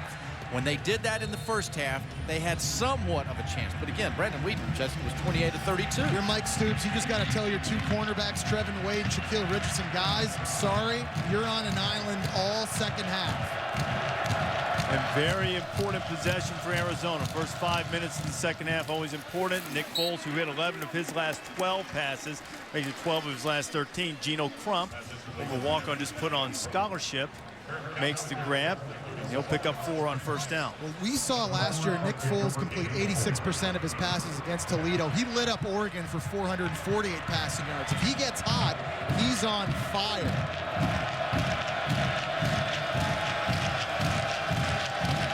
Try to do it on the ground. Keola Antonin makes the first man miss. Rashedi Jones hit him first, and Alex Elkins there to finish him off. It'll bring up third down and about 4. So this young, inexperienced offensive line has had a chance to go a half at least against Oklahoma State's defense. They've seen different looks. They've felt the tempo and the speed. So at some point, Arizona has to have some success running the football. Right now, no running back in the backfield. Expect some crossing routes. Chevy Jones almost jumped offside, but he gets back, so plenty of time on the play clock for Foles. Underneath, Nick completes the pass. Making the grab is David Roberts, enough for the first down, and Arizona will avoid a 3-and-out, which at this stage of the game would have been very costly. And there's a crossing route we see right there, but take a look. Arizona's thrown the football 25 times already, and that's fine with Mike Stoops. He said earlier he's fine with Nick Foles throwing it 50 times a game. He trusts him to make the right decisions on critical downs. Foles, rare shot up top tonight. Dan Buckner, the Texas transfer, knocked it into the air, and Broderick Brown almost caught the rebound. I remember Brown is the guy against Oklahoma last year who leaped into the air, caught the ball going out of bounds, and batted it back to Sean Lewis. He almost had one batted back to him by Buckner. Yeah, and Buckner almost came up with this play as well. Remember, Juron Criner, their star wide receiver, is out of this ball game. This gives a chance for some of these other receivers to step up, and I really like that play right there where they stretched Oklahoma's defense and went and put it ball deep on it. You just got to make this defense respect your ability to go downtown. Yeah. So a great play call by Seth Latrell. Yep. Foles fires the out cut. Too high for Geno Crump. 3rd and 10 coming. This is an offense that this past offseason tried to find more ways to push the football vertically downfield. Last year, they felt they were very top-heavy in the short passing game. They're going to have to dial something up here. 3rd and 10, looking to work the perimeter of the field with these big wide receivers against the smaller defensive backs.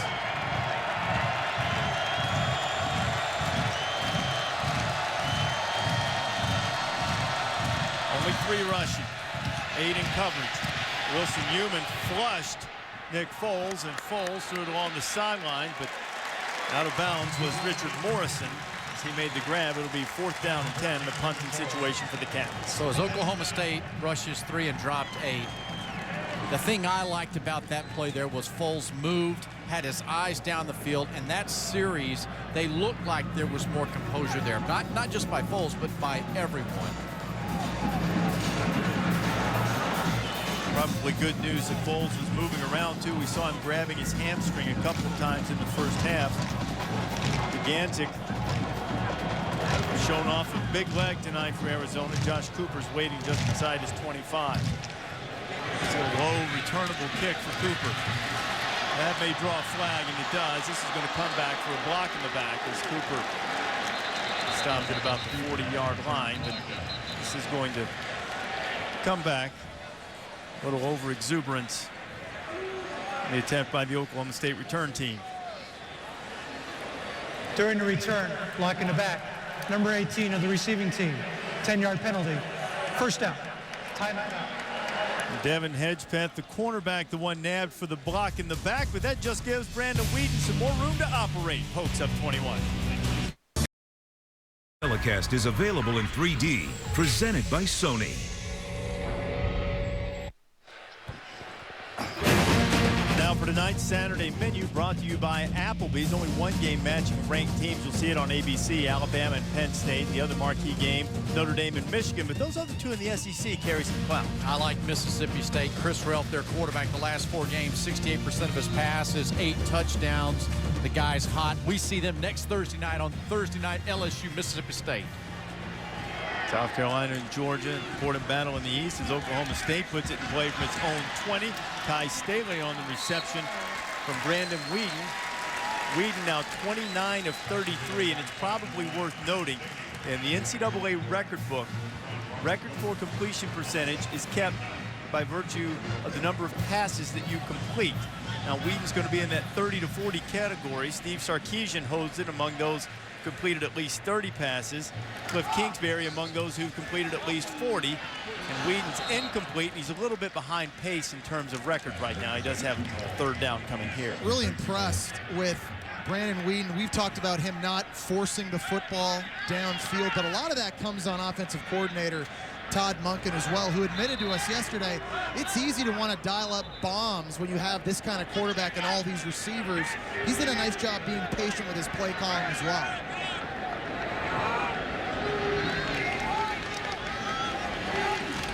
Need one. Folks stay on the ground. Randall and Nifty move in the backfield, and you'll get the first down. Though a flag comes in late on the right side. On the offense, number 70, 10-yard penalty, third down.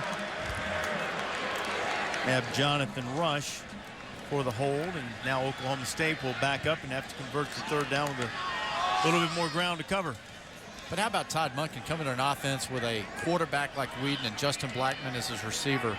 I like his experience from the National Football League, and his disciplines from the National Football League helps him, Jesse, not want to dial up the home run ball every time. He's patient. The hold means Pokes need 11 here on third down. Whedon good behind Josh Cooper, and Robert Golden had a golden opportunity bounce off his hands. Now this defense for Arizona should be starting to feel it a little bit. You see Tim Kish, the defensive coordinator, coming out giving high fives. That's now 3 series in a row. Oklahoma State has not scored, been forced to punt or try a field goal. This defense, I think, they've been able to make the adjustments on the fly. A couple curveballs thrown at them early, but they're really settling down. When Sharp unleashes a boomer, and Morrison goes back inside his 30 to catch it. Dancing around, not going anywhere, and Justin Gilbert wraps him up almost immediately. A 55-yard punt. Flipped that field a little bit.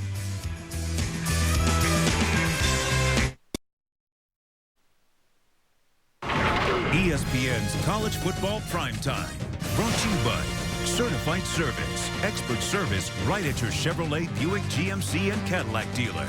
And Frost Brewed Coors Light, the world's most refreshing beer. Alamo Bowl championship. Mary Sanders Heisman Trophy, which Jesse Palmer, by the way, had a picture taken right beside that Heisman yesterday. But as close as I'll ever get to it is. Last chance for the drivers to make the chase for the Sprint Cup. Tony Stewart and Dale Earnhardt Jr. need a win to lock their spot in the chase. Denny Hamlin, meanwhile, fighting for his postseason life. The NASCAR Sprint Cup Series at Richmond. Coverage begins on ABC Saturday night, 7 Eastern. It's 4 on the West Coast. Driving with desperation. Great drama comes Saturday night. Arizona could use a score to create a little drama. Foles buys a little time and completes his pass to David Roberts. David Roberts kept driving hard across the football field. He was wide to the left and kept getting away and coming so that Foles had someone to throw the football to. I want to see this offense fight against adversity. And this team lost 5 straight games at the end of last season. And offensive coordinator Seth Luttrell said didn't do a good job in games when they had been put up against tough situations. And right now, Nick Foles has an opportunity to demonstrate his leadership, try to get some points on the board. On that 5-yard pickup, Alex Elkins, a junior college transfer weak side linebacker for Oklahoma State, is down there attending to him on the sideline. Here is Alex. Oh, boy. Got his legs just. It came out of there late, so hopefully it's not as bad as it looked. Elkins is a junior college transfer. He'd never played football until he went to junior college, had a rugby background of all things.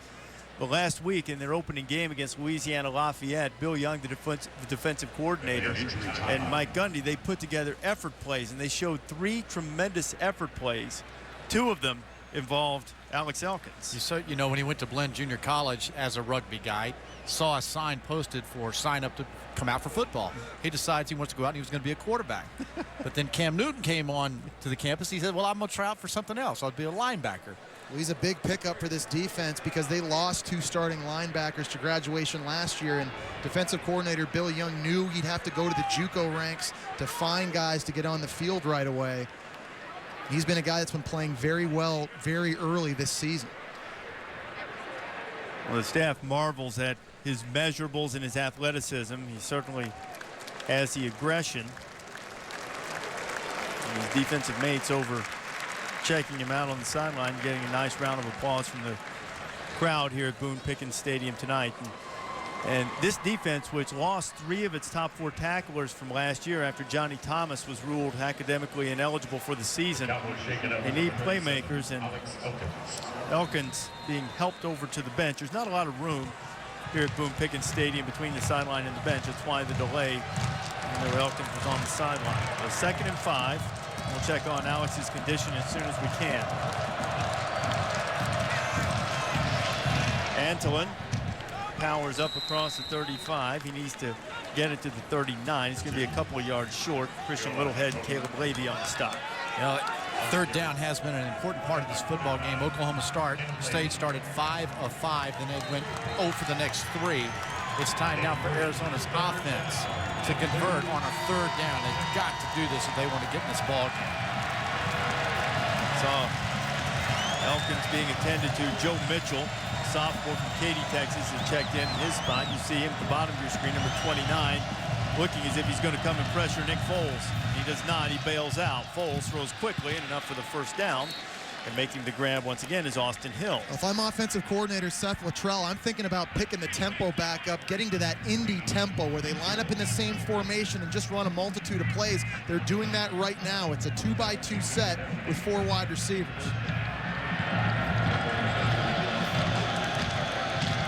Foles wanted to take a shot downfield, and Ted tried to squeeze it into David Douglas, and Markel Martin, who took an interception against Foles back for a touchdown in the Alamo Bowl last year, nearly had another one. You know, you talk about that tempo of the offense.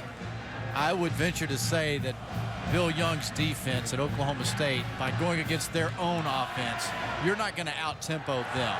Great cat and mouse game between Bill Young and Seth Luttrell. Both coached together at Kansas for 3 years, and you're seeing that cat and mouse game right now taking place on the field.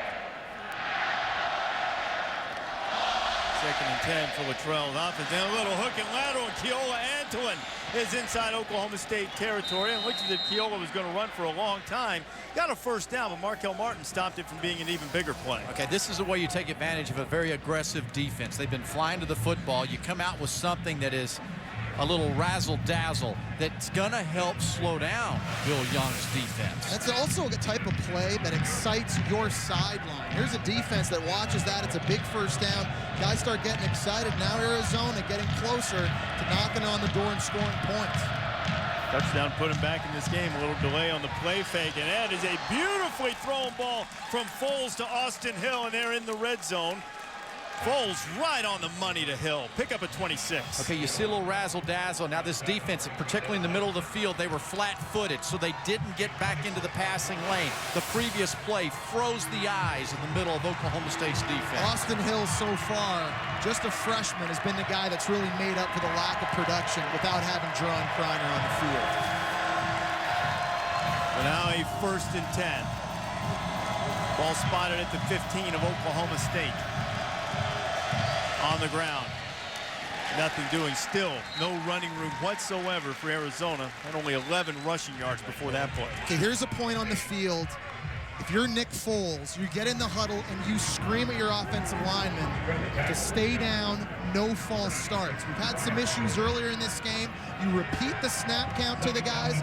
You cannot move backwards right now inside the red zone. 2nd down and 10.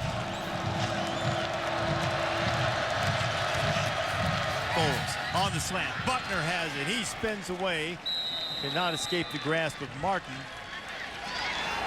I think Seth Luttrell's finally getting a feel for what this Oklahoma State defense is doing.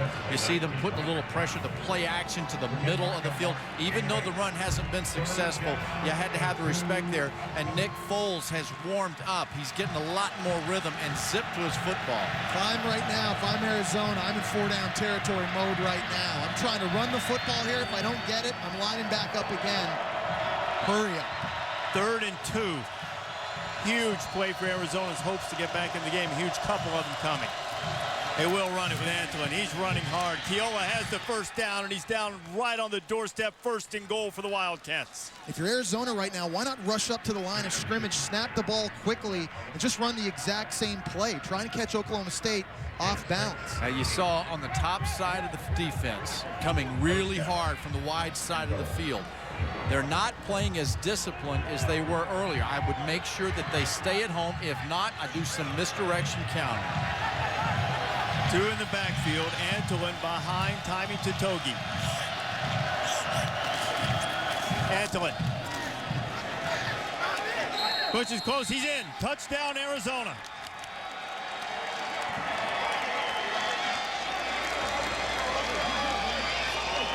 So Keola Antonin, the 6-yard run to set up the touchdown, was the longest run of the night, and the offensive line getting a little push right on the goal line. Well, that's fighting adversity right now if you're Arizona. You come out as a defense, you force a punt right away, and this offense marches the football down, gets on the scoreboard. All about 3rd down. Stop 3rd down, convert 3rd down. That's the key to this football game. Arizona's offense converting 3rd down.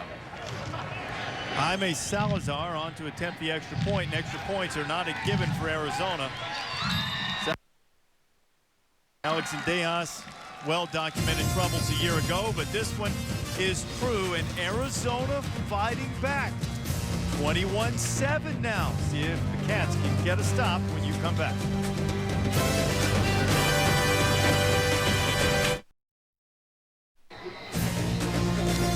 This telecast is available in 3D on ESPN 3D, brought to you by Sony. Fans here at the Bud Light viewing party in Stillwater experiencing the latest in technology firsthand. Carter Blackburn, Brock Heward, Ray Bentley on the call in 3D. Stylish glasses. It is a remarkable experience to see football, really all sports in 3D. On the cutting edge in technology, ESPN 3D is going to televise 26 college football games this year, 11 times on Thursday night. 6 bowl games, including the BCS Championship. You can get ESPN 3D. It's available to subscribers of Comcast, DirecTV, Time Warner, Verizon, Fios. You can go to ESPN.com/3D to find out more. After Arizona's touchdown, it is Justin Gilbert, the speedy one. A little bit of an alley for Justin. He gets close to the 30-yard line before he's knocked down. As we go back to the studio now, and John Saunders. Releasing a chance for Week 1's AT&T All-America Player of the Week. It's Robert Griffin of Baylor. In Week 1, he beat TCU 50-48, being 21 of 27 for 359 yards and 5 touchdowns, no interceptions. To vote, text the word VOTE to 55862 for your chance to win a trip to the national championship game. All right, John, what a performance that was from Griffin on Friday night. Justin Blackman's had a pretty good show tonight on first down. He carries and picks up the first down, though a flag comes in late.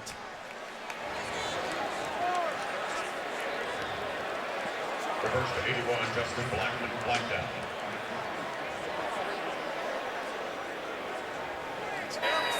Personal foul, crackback block, Lenny offense number 14, 15-yard penalty, first down. Justin Horton was called for the crackback block, and this year, you know, they're cracking down, no pun intended, and you can only block below the waist toward the outside, toward the out-of-bounds line. You cannot come back into the middle of the field if you're lined up outside the tackle box and block below the waist. That's exactly right. Towards the sidelines or down the field. Right. And at some point, it's like they're heading in the direction. They're just going to say, hey, no more blocking below the waist.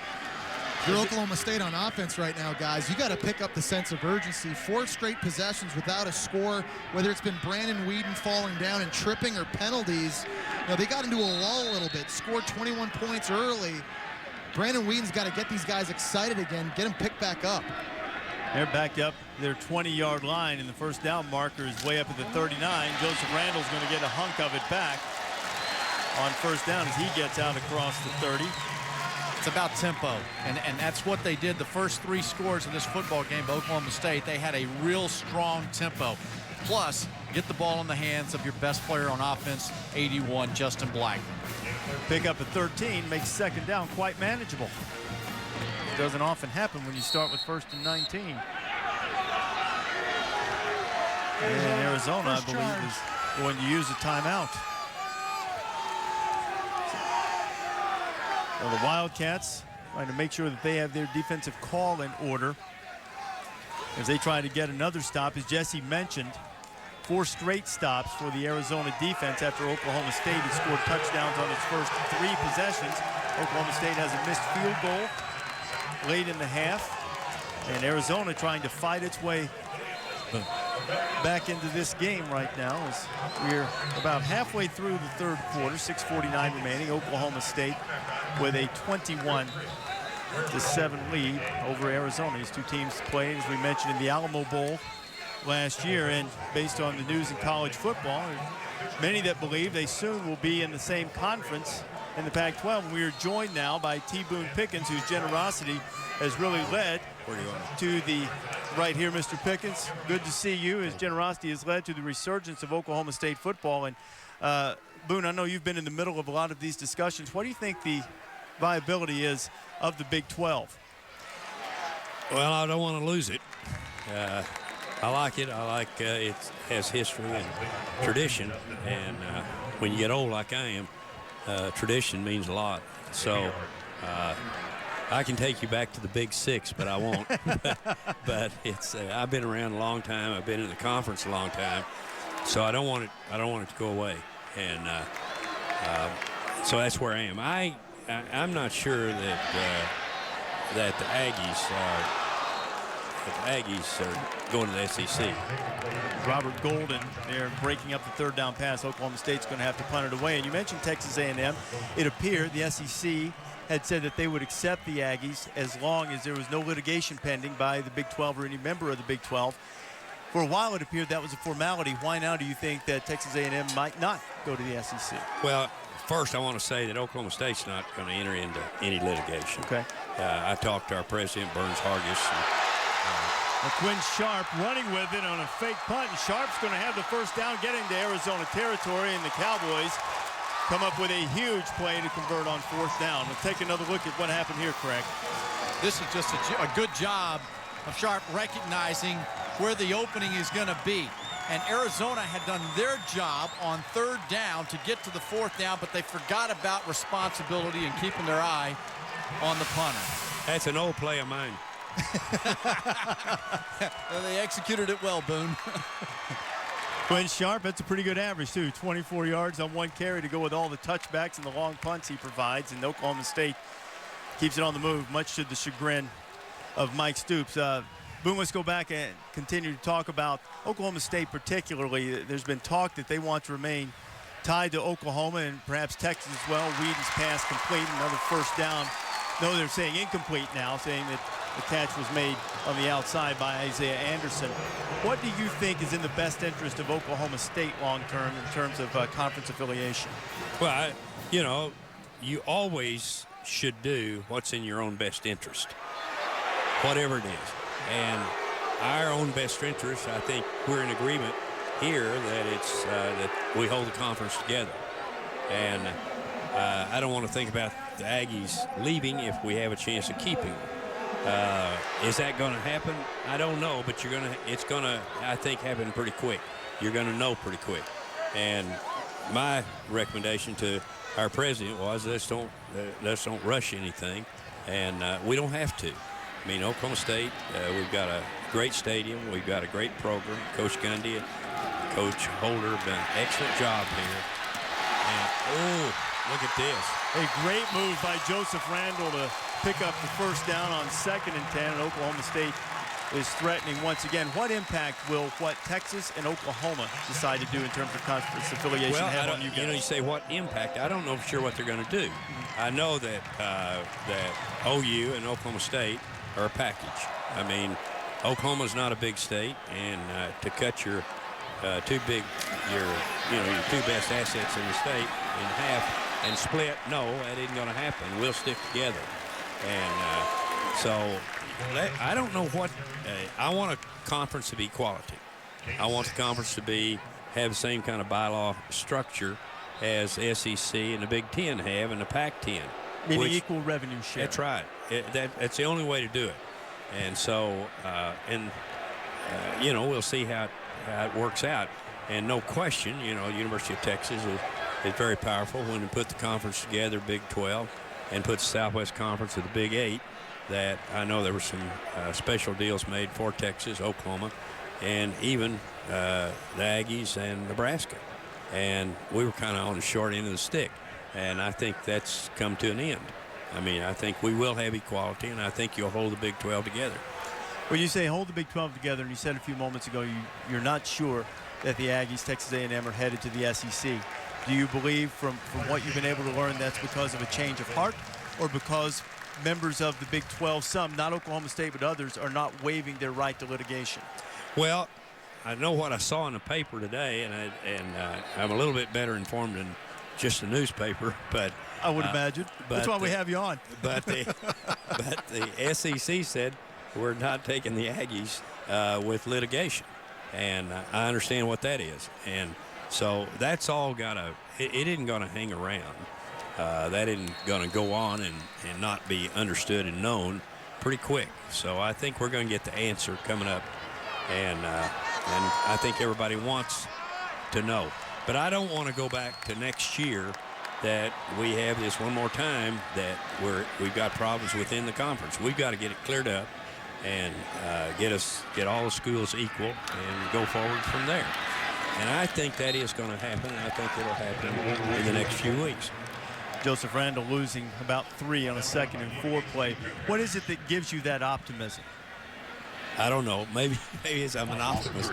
I'm a geologist, and geologists drill so many dry holes. They can't. They got to watch out. And so you've got to always think that the next one is the one that you hit on. But seriously, I mean, I think that the conference is no question it's important to us and to the other members. On 3rd and 7, and Whedon is picked off. Fired it down the middle of the field, and Mark Watley with the interception for Arizona. Whedon throwing his 4th interception of the year, and again, the Wildcats have stopped a scoring threat from Oklahoma State, guys. See right here, Brandon Whedon staying in the pocket. He wants to work the middle of the field. He's got his receiver just running an in route. The ball gets thrown a little bit behind. This is probably the only time tonight Brandon Whedon has been inaccurate throwing the football, particularly over the middle of the field, and Blackman got tripped up right at the point of attack. Wasn't able to get into his route. All of a sudden now Arizona building up some steam here in the 3rd quarter. Over 4 minutes to go here in the 3rd quarter. Arizona had a touchdown on its last drive, and now starting from its own 5.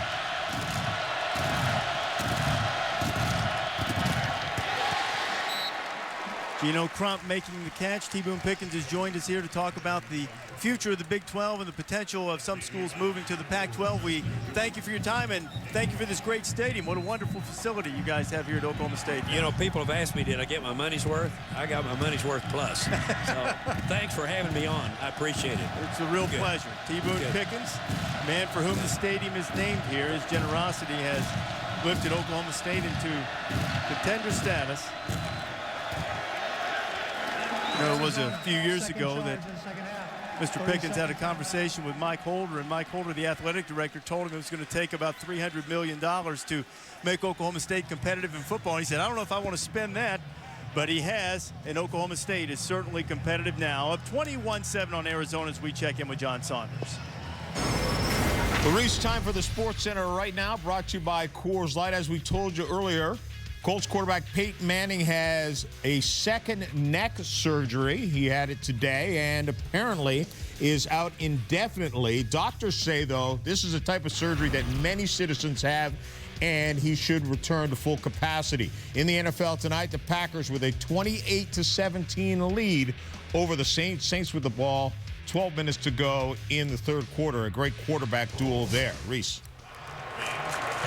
John, we got a pretty good quarterback duel going here. Brandon Whedon's 30 of 39. He just threw his first interception, and Nick Foles has had a productive night, 26 of 35, just under 240 yards. Second down. Flag on the play against Arizona. And they had a substitution infraction coming out of a timeout. Mike Stoops making his displeasure known. And look, if Arizona doesn't score again, it might not matter that they just used their second timeout of the half. However, if they get close, that could be a factor. They've used 2 of their 3 timeouts. We have seen now that Foles, though, he is a lot more confident in throwing in rhythm, and his receivers are starting to go to the ball just like the defense is starting to play. And another whistle and a false start. Yet another one on Arizona.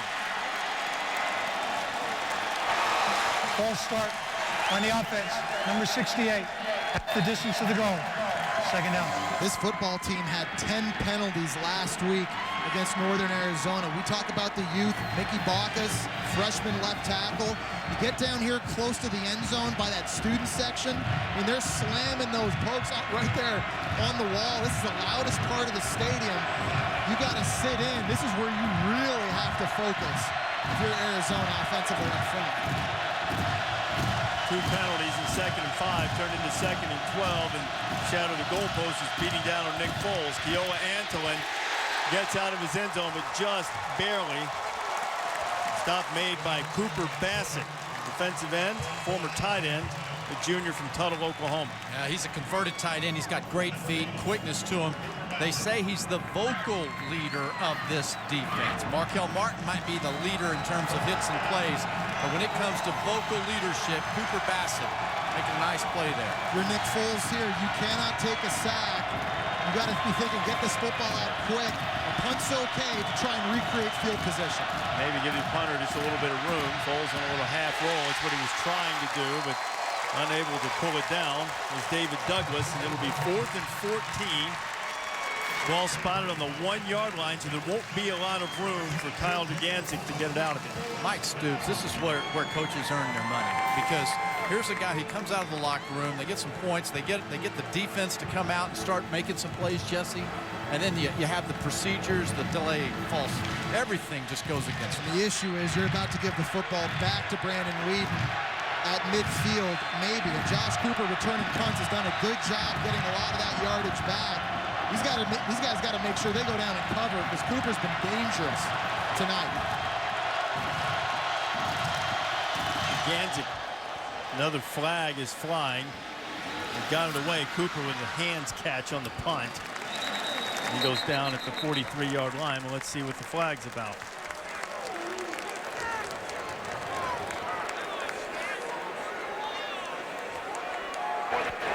Legal formation on a kicking team.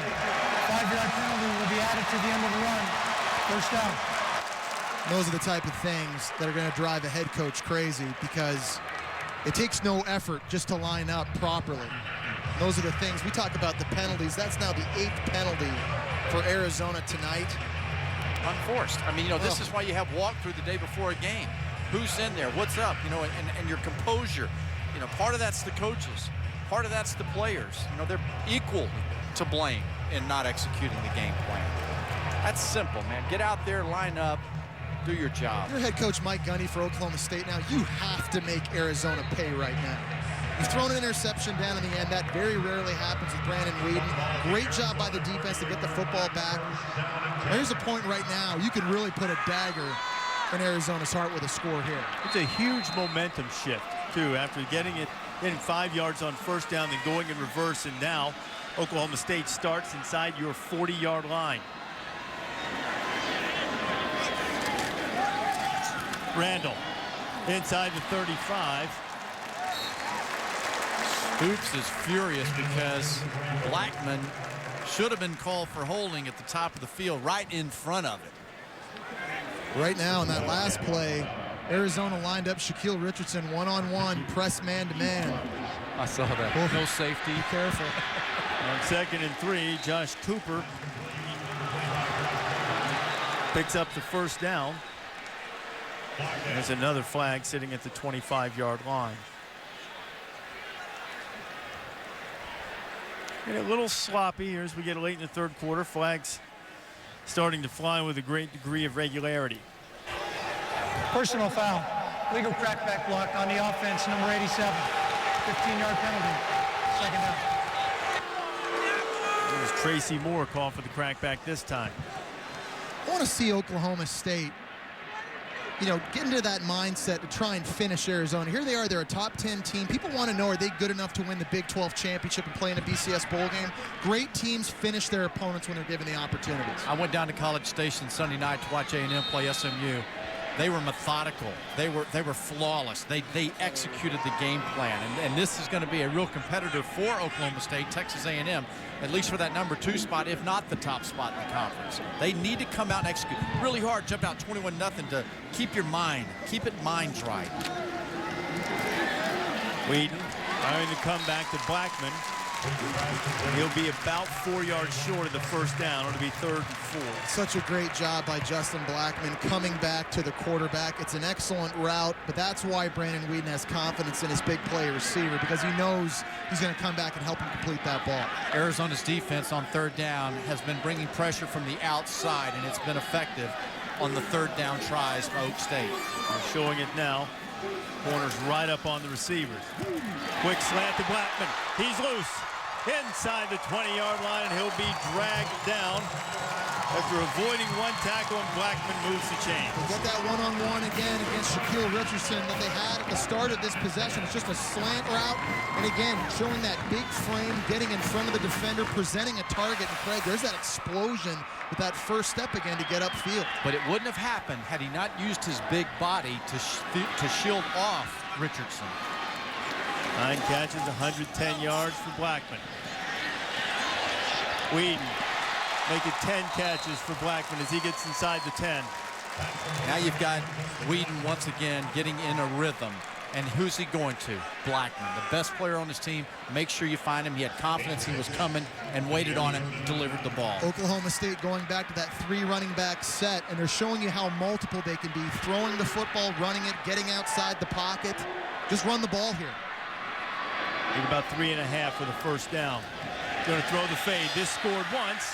This scored twice. Same play, same defender, same result as in the first half. Touchdown, Oklahoma State.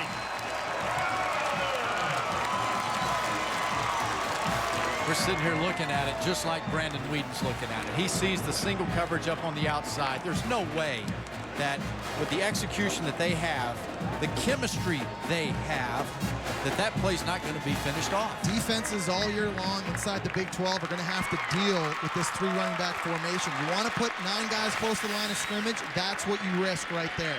Justin Blackman one-on-one. Close snap. Holder couldn't quite get it down, and as a result, Sharp couldn't get it through the uprights. So it will be a 20-point lead as Blackman, who has set an FBS record with 14 straight 100-yard receiving games, had his streak of 100-yard receiving games with a touchdown, snapped at 12 last week against Louisiana Lafayette, but now he's got a couple of scores tonight. It was a good shot of Justin. You see old Bullet coming out to ride around and celebrate the 27-7 lead for the Pokes. Means you'll see not only Monday Night Football on ESPN through 2021, but you'll have expanded coverage of the NFL on all of our platforms. Audibles is now going to be a daily show. Great to continue our partnership with the National Football League to bring you the best in sports. Thursday night college football. Oklahoma State. Quinn Sharp gets another touchback after missing the extra point. 27-7 the lead as we go back to John Saunders.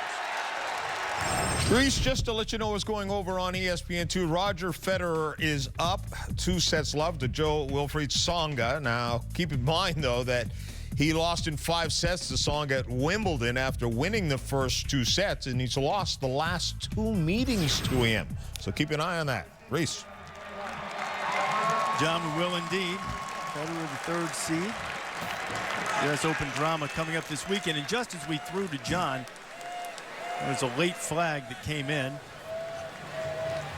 The penalty was on Geno Crump, who's had a pretty good night on offense, but As a result, after giving up the touchdown, Arizona once again stuck deep in its own territory, this time starting at its own 10-yard line, down 20 points. Last two series, they've opened up with a quick little 5-yard hitch route at the top to the single receiver. Been effective for them, getting them into good second and manageable. Half a minute to go here in the third quarter. Arizona needing a scoring drive on this possession. Foles trying to get it. One fell swoop, and he's got a man out there. It's Austin Hill, and he's into Oklahoma State territory. And just like that, the Cats are out of the hole.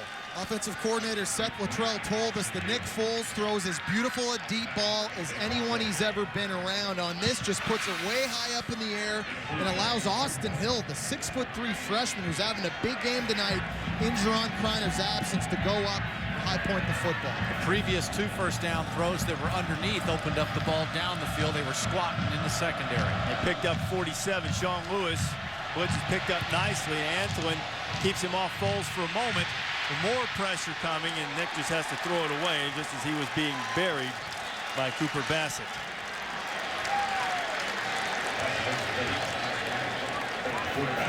A big 47-yard pickup. Incompletion on first down. It'll be 2nd and 10. Cats trying to get back in it when you come back for the fourth quarter. You got me. You want me. You got me. It's not where I should be. You got me. If you want me.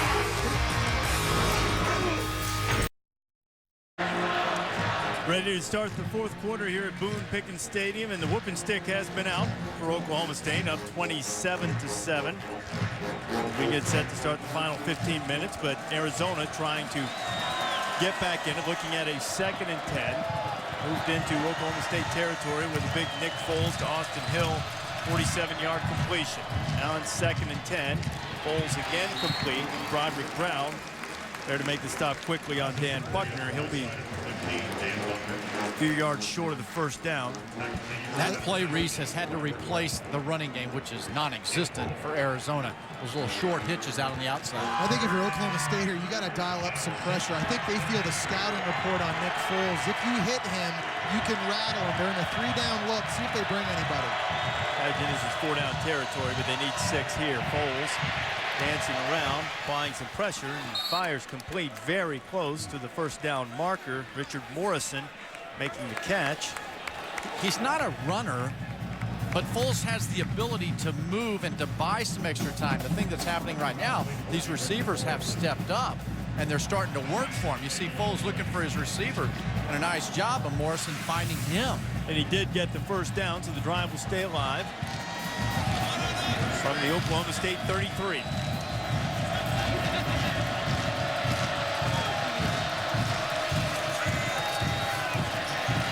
Foles has it deflected. It'll be 2nd and 10. Well, the pockets always haven't been clean tonight for Nick Foles, and you guys are right. He's doing a nice job buying himself time, trying to get his eye level downfield. You know, again, we talked about this receiving core and guys having to step up in Juron Criner's absence, and you could argue Arizona has the deepest receiving core in the country. They still have 7 other guys that can get it done, and multiple guys have made their presence felt here in this game tonight. Bunched at the bottom of your screen. Foles fires that way. And they're calling it incomplete. He was looking for Austin Hill again. It'll be 3rd and 10. I like Austin Hill, the freshman, 6'3". He's not Juron Criner, but he's taking advantage of the opportunity now that Criner's not in the ball. Kind of lends to your thought there. I mean, they've got several bodies that are capable. Well, I think that's the guy right now that Nick Foles feels most comfortable trying to target. He's now lined up at the bottom of the screen. We're getting a shell look and coverage right now from Oklahoma State. I think you can see some pressure here from Bill Young. Sending 4. Foles gets rid of it and hits the ground. He's looking for Hill. He was not across the first down marker. Devin Hedgepeth was on the coverage. A little pressure coming from Caleb Levy. You know, I like the fact that Seth Luttrell was just trying to get a little bit back there so that he could have a 4th and manageable. You know, to get knowing and understanding the situation. 4th and 10. Stoops and his freshman receiver, who's had 128 yards on 8 catches tonight, having a little skull session. As for some stunts and some twists up front by this D-line, try to confuse the inexperienced offensive line. 4th and 10. Huge for Arizona if they want to try to make a run. Foles, now he's across the line of scrimmage. He's got to run it, and he'll turn it over on downs. Cooper Bassett was there, and Oklahoma State makes the stop. So Arizona, another threat, another drive into Oklahoma State territory, comes up empty, and the Pokes are up by 20.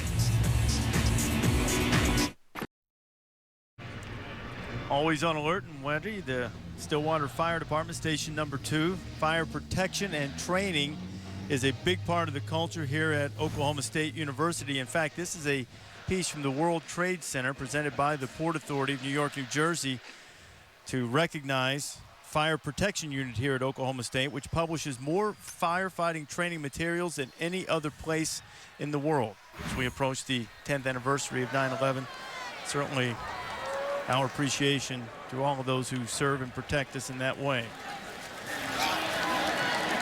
On first down, the give to Joseph Randall. He's had over 100 yards rushing tonight. Very productive evening for the sophomore from Wichita, Kansas. 121 yards, averaging a little over 8 yards per carry. Picked up 4 that time. He's replacing Kendall Hunter, a 2-time All-American. He is a very big part of this offense. Not the same running style because he's a little bit bigger, but he's proven tonight he can still be very effective. Whedon will take his shot, looking for Blackman, and that's off target. And this time Shaquille Richardson was the closest one to it. 3rd and 6 coming. I think that's one of those that Todd Monken says, you know, why'd you throw that ball? I know it's Justin Blackman and you got single out there, but Richardson say, look, you're not going to have every play on me tonight. I'm going to stay back. You're not going to beat me with a little pump fake. Well, now because of the overthrow, now this 3rd down, more unmanageable. A 3rd and 6, 3rd and 7.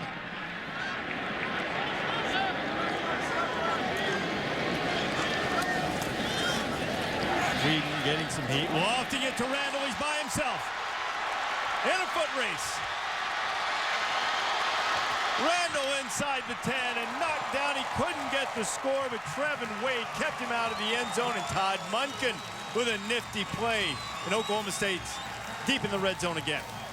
Todd Monken anticipated cover 0 with nobody deep, and he was able to slide Joseph Randall out one-on-one against the middle linebacker. A nice job of Brandon Whedon buying time. You'll see Monken with the reaction here. That's a great play call. It worked just the way he drew it up. Cool 63 yards to his running back out of the backfield. Now the other back, Jeremy Smith. Smith spinning and diving and scoring. Touchdown, Cowboys.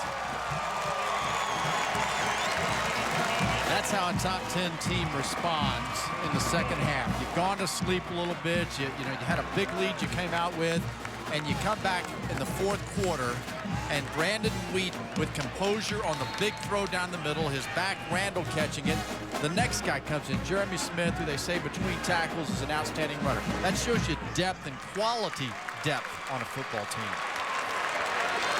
Brandon Whedon has set an Oklahoma State record tonight with 36 completions. He's 36 out of 46.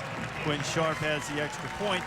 And Oklahoma State well on its way to moving to 2-0 to start the season. The second victory in 3 games against the Wildcats of Arizona. Jeremy Smith with the latest score for the Pokes.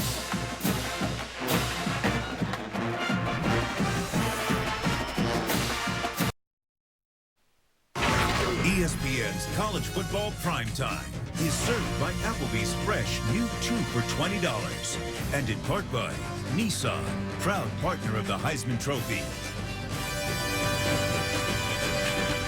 Back here in Stillwater, rich history of Cowboys, and Pistol Pete's been around since 1923, giving a high five to a member of the Army OTC crew who did the 34 push-ups after Oklahoma State's latest score. Saturday college football on ABC, presented by Buffalo Wild Wings. Saban and Paterno. Alabama and Penn State, with all of the talk about uniforms over the last few days, you're not going to have any trouble recognizing those two traditional classic styles, the Crimson Tide and the Nittany Lions. They kick off at 3:30 Eastern Time from State College. That's a safe assumption.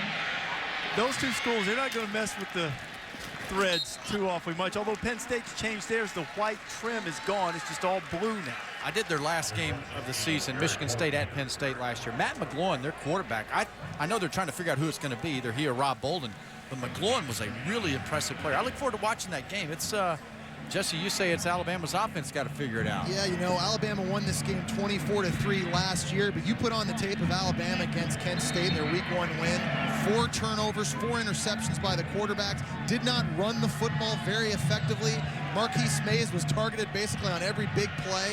They got some issues right now. Penn State can win that game.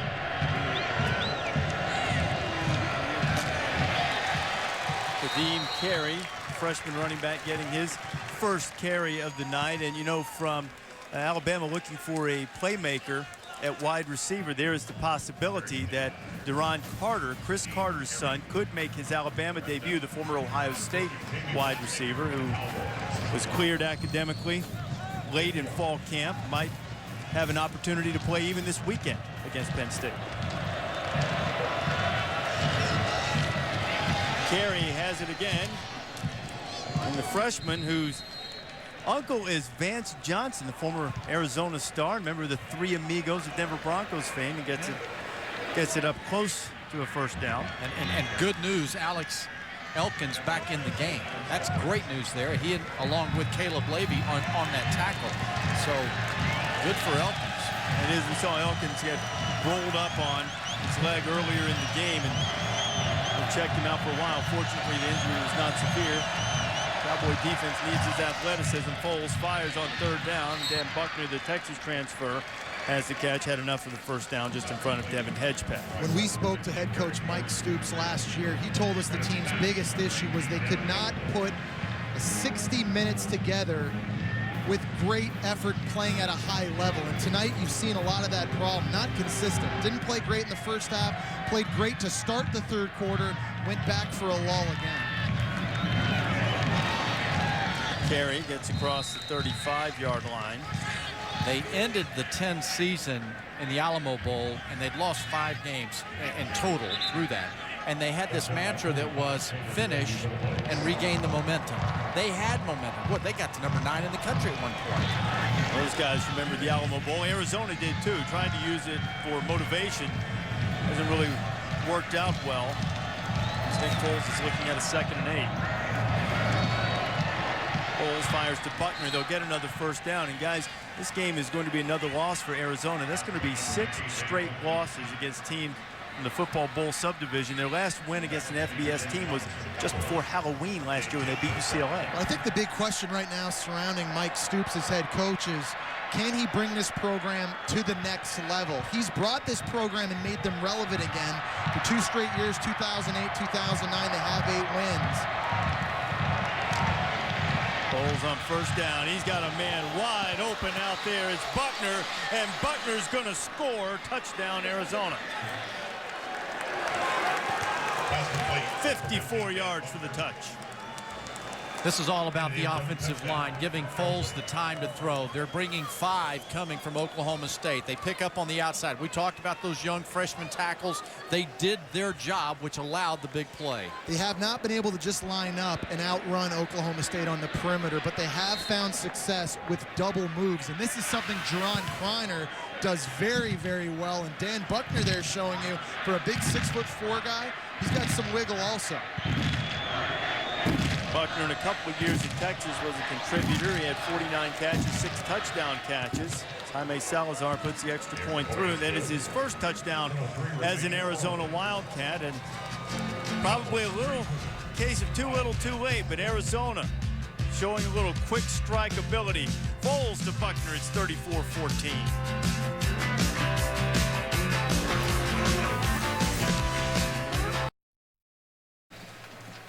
Saturday Saturday afternoon, a huge game, particularly for Georgia. South Carolina comes between the hedges, led by Marcus Lattimore to take on Aaron Murray and the Dogs.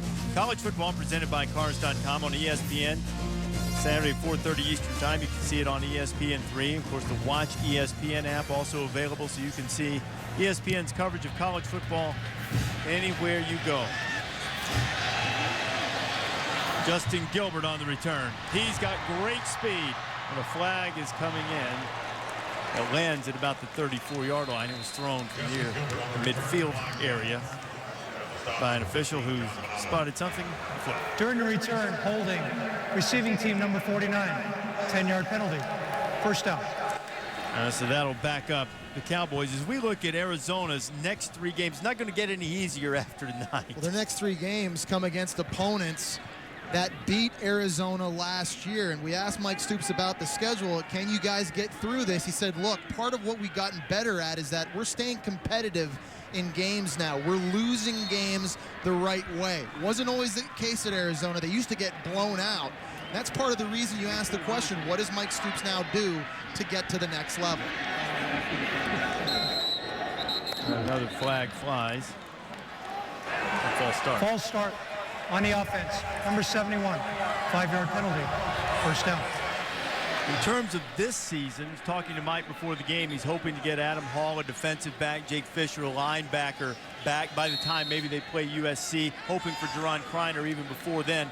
But from a bigger picture, this program, and now Stoops' 8th year, they're ready to take a next step. They need to take it. Well, keep in mind, too, once you get inside conference play in the Pac-12, crazy things happen in that conference. And I think the uncertainty is there in most of the games, save and except Stanford. I think Stanford's going to be a week in and week out consistent football team.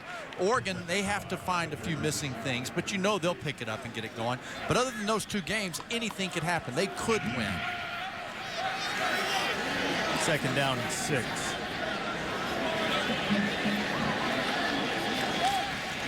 Smith. Jeremy takes a big hit from Robert Golden, who's applied a few of them tonight. And guys, I really think Arizona is close to taking that step. 2 years ago, they finished 2nd in the Pac-10. Last year, started the season 7-1. They were 9th in the nation. For years, they had issues with recruiting because they didn't have the facilities needed really to compete with other teams inside their conference. They got a new Jumbotron going up in their stadium now. They got a new $82 million football facility coming up. They're going to have an opportunity to start getting better athletes. I really think, Craig, like you said, they're right on the cusp. Whedon's pass is complete. Josh Cooper, it'll be enough for a first down. I was talking to Greg Byrne, the athletic director at Arizona, before the game tonight, and they are excited about that football facility. They're going to break ground on it in January, and as Greg put it, it'll give Mike an opportunity to compete for recruits on more of an even playing field. And the facility race is something is sort of coming late to the now Pac-12, save Oregon, which obviously has been there, but the conference grows and expands as Michael Harrison gets the handoff from the end around and gets close to first down yardage and first down run. It'll be second and about 1. But you understand that the difficulty a coaching staff has. The fans and the alums who are paying for all of these renovations and expansion, they expect results today. And when you are trying to build and put it together, it takes time to get the depth needed to go play on the road against an Oklahoma State. And so it's just, you know, patience has to be there. You have to look at the coach and say, is he doing the things, graduating players? Is he getting prepared to play? Jeremy Smith ran through a tackle. C.J. Parrish put a hit on him, but he couldn't bring him to the ground. It's a first down for the Pokes. When you think Oklahoma State football, everyone thinks it's a pass-happy attack, but they're wrong. They can run the football. With Todd Monken now as offensive coordinator, they've taken on more of a 2-back personality. They can beat you up a little bit with the football on the ground. 12-yard pickup from Smith. First and 10 from the 39. Right off the shoe tops, Cooper catches him. He gets down to about the 34-yard line. You know, in terms of Arizona being competitive, last year certainly hurt. They were 7-1, ranked 9th in the nation, and go on the 5-game losing streak at the end. They're inexperienced in the offensive line, but the Pac-12 South is wide open for the taking. USC's ineligible. Arizona State certainly has high expectations, but there's an opportunity there in the Pac-12 South this year. That was my point. It's the Pac-12. Anything's uncertain, except for me, Stanford. I think Stanford and Andrew Luck, they're a really solid football team, but it is there for the taking. They'll leave this game, I think, Jesse. They'll leave this game and they'll say, okay, look, here's what we could have done better in the first half to not have to come from behind at 21-0. They have to get better at just playing consistently, and it's like what Mike Stoops said. They got to put 60 minutes together, offense, defense, and special teams, something they have not done now for a very long time. 3rd and 5, blitz coming. Boy, Randall did a good job picking it up. Whedon completes his 41st pass of the night. That's a school record. Swarmed under by a host of Wildcats to keep him just short of the first down. And they're playing. That's so important to watch here. You know, you get a good job by the back Randall coming across, picking up the blitz, protecting Whedon. That's an outstanding play. You can make an argument for Randall being the MVP tonight. Yeah. He's got over 100 yards rushing. He's got just about 100 yards receiving. At 99 right now. How about the blitz protection? Well, that's called sacrificing your body for your quarterback, because Vassallo run him over pretty good. But, hey, you know, whatever it takes, he didn't get to the quarterback, right? No, he did not. That's all that matters. And that's all Brandon Whedon cares about. I got ran over blocking a lot. You're worried about poor Brandon Whedon. What about Joseph Randall? Mike Stoops. Been a frustrating night for Cats boss.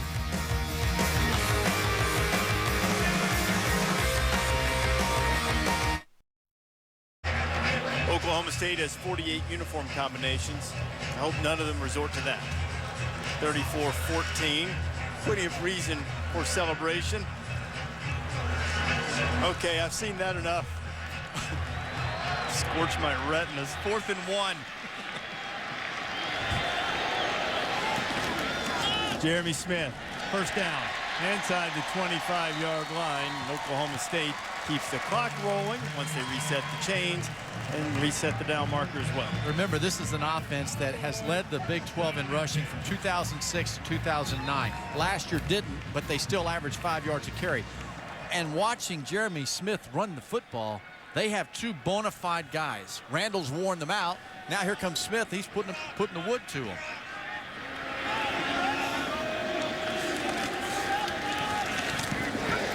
Applying the wood again is Smith. He's into the red zone across the 20-yard line.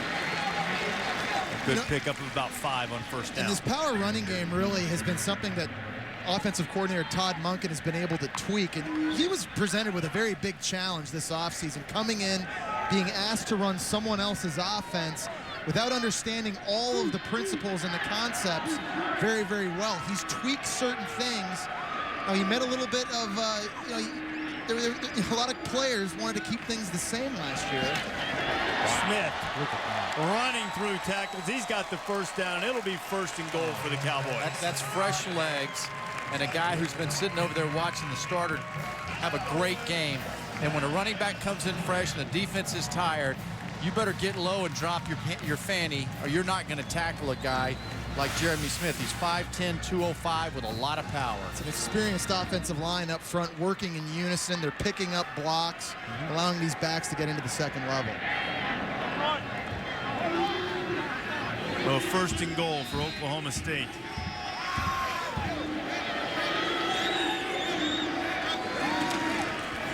Quick pass to Blackman. Justin's knocked out of bounds by Shaquille Richardson.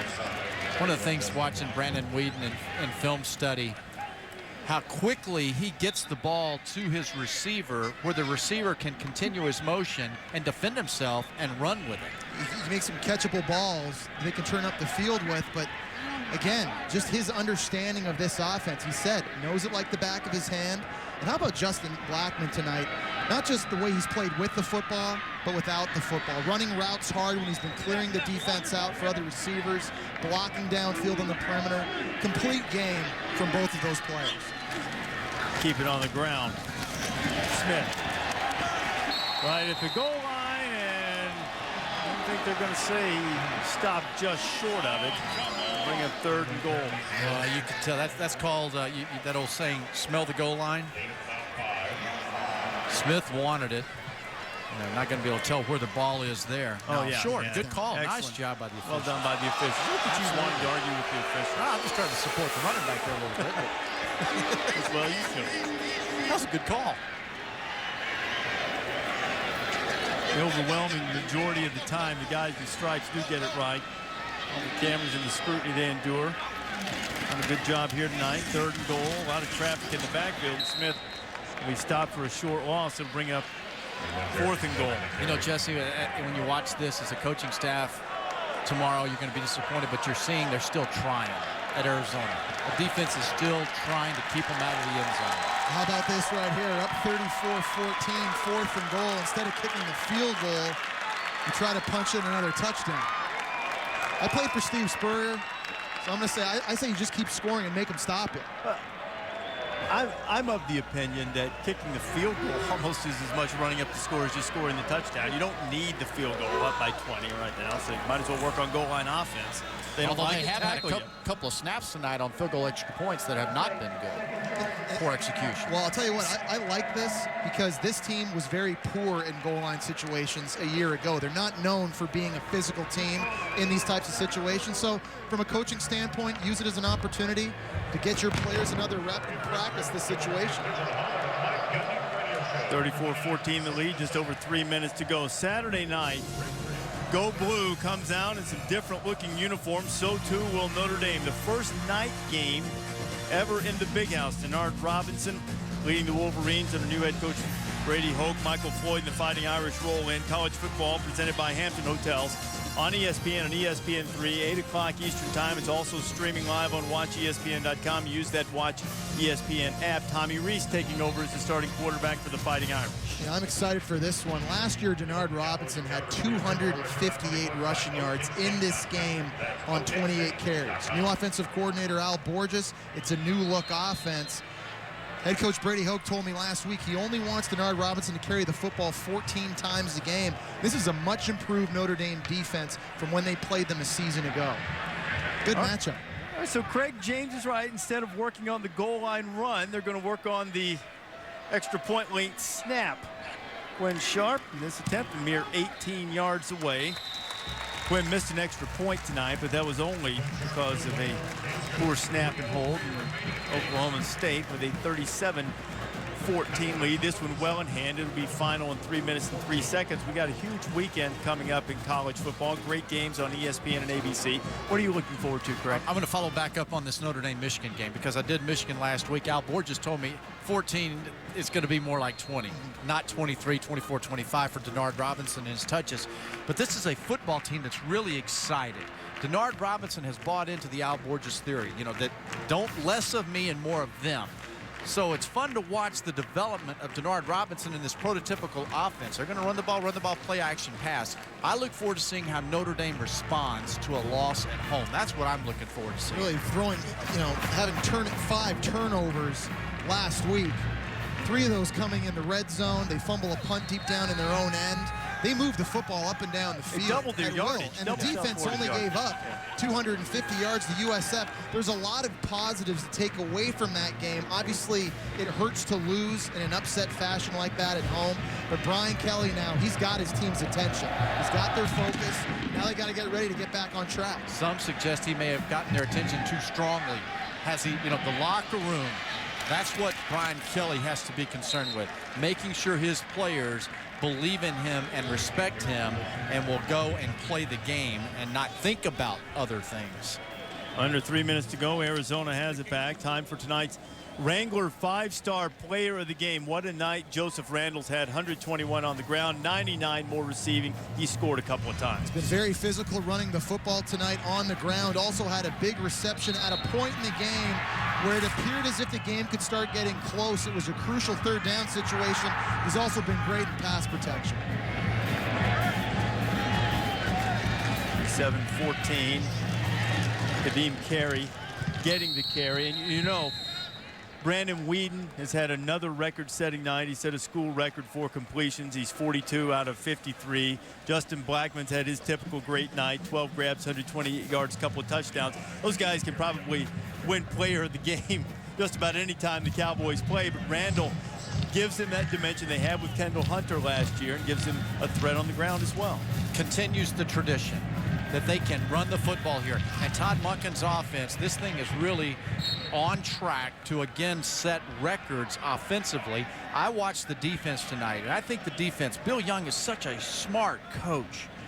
You know, he understands that bend don't break, that your offense is going to score 25, 30 points a game. Well, Oklahoma State's been one of the best kept secrets now over the last 3 years. This is now their 31st win over that span, 10th most in the nation. People want to know, can they take the next step? 11 wins last year, a share of their first Big 12 South Division title. Can they win the conference? Are they complete enough to compete with the big boys, with the Oklahomas inside this conference? You take a look at their schedule. Last year, first time since 1945, they go undefeated on the road. They're going to have to do it again this year. You look at big games here at A&M. They got at Missouri. It's really, it's going to be interesting. They got some big Texas tests. Tech is going to be a hard game. That will be a tough game for them. Mike Gundy, though, he's just a true CEO. We haven't mentioned his name hardly at all tonight. We've talked about Todd Monken. We've talked about Bill Young. We've talked about Brandon Whedon, Justin Blackman.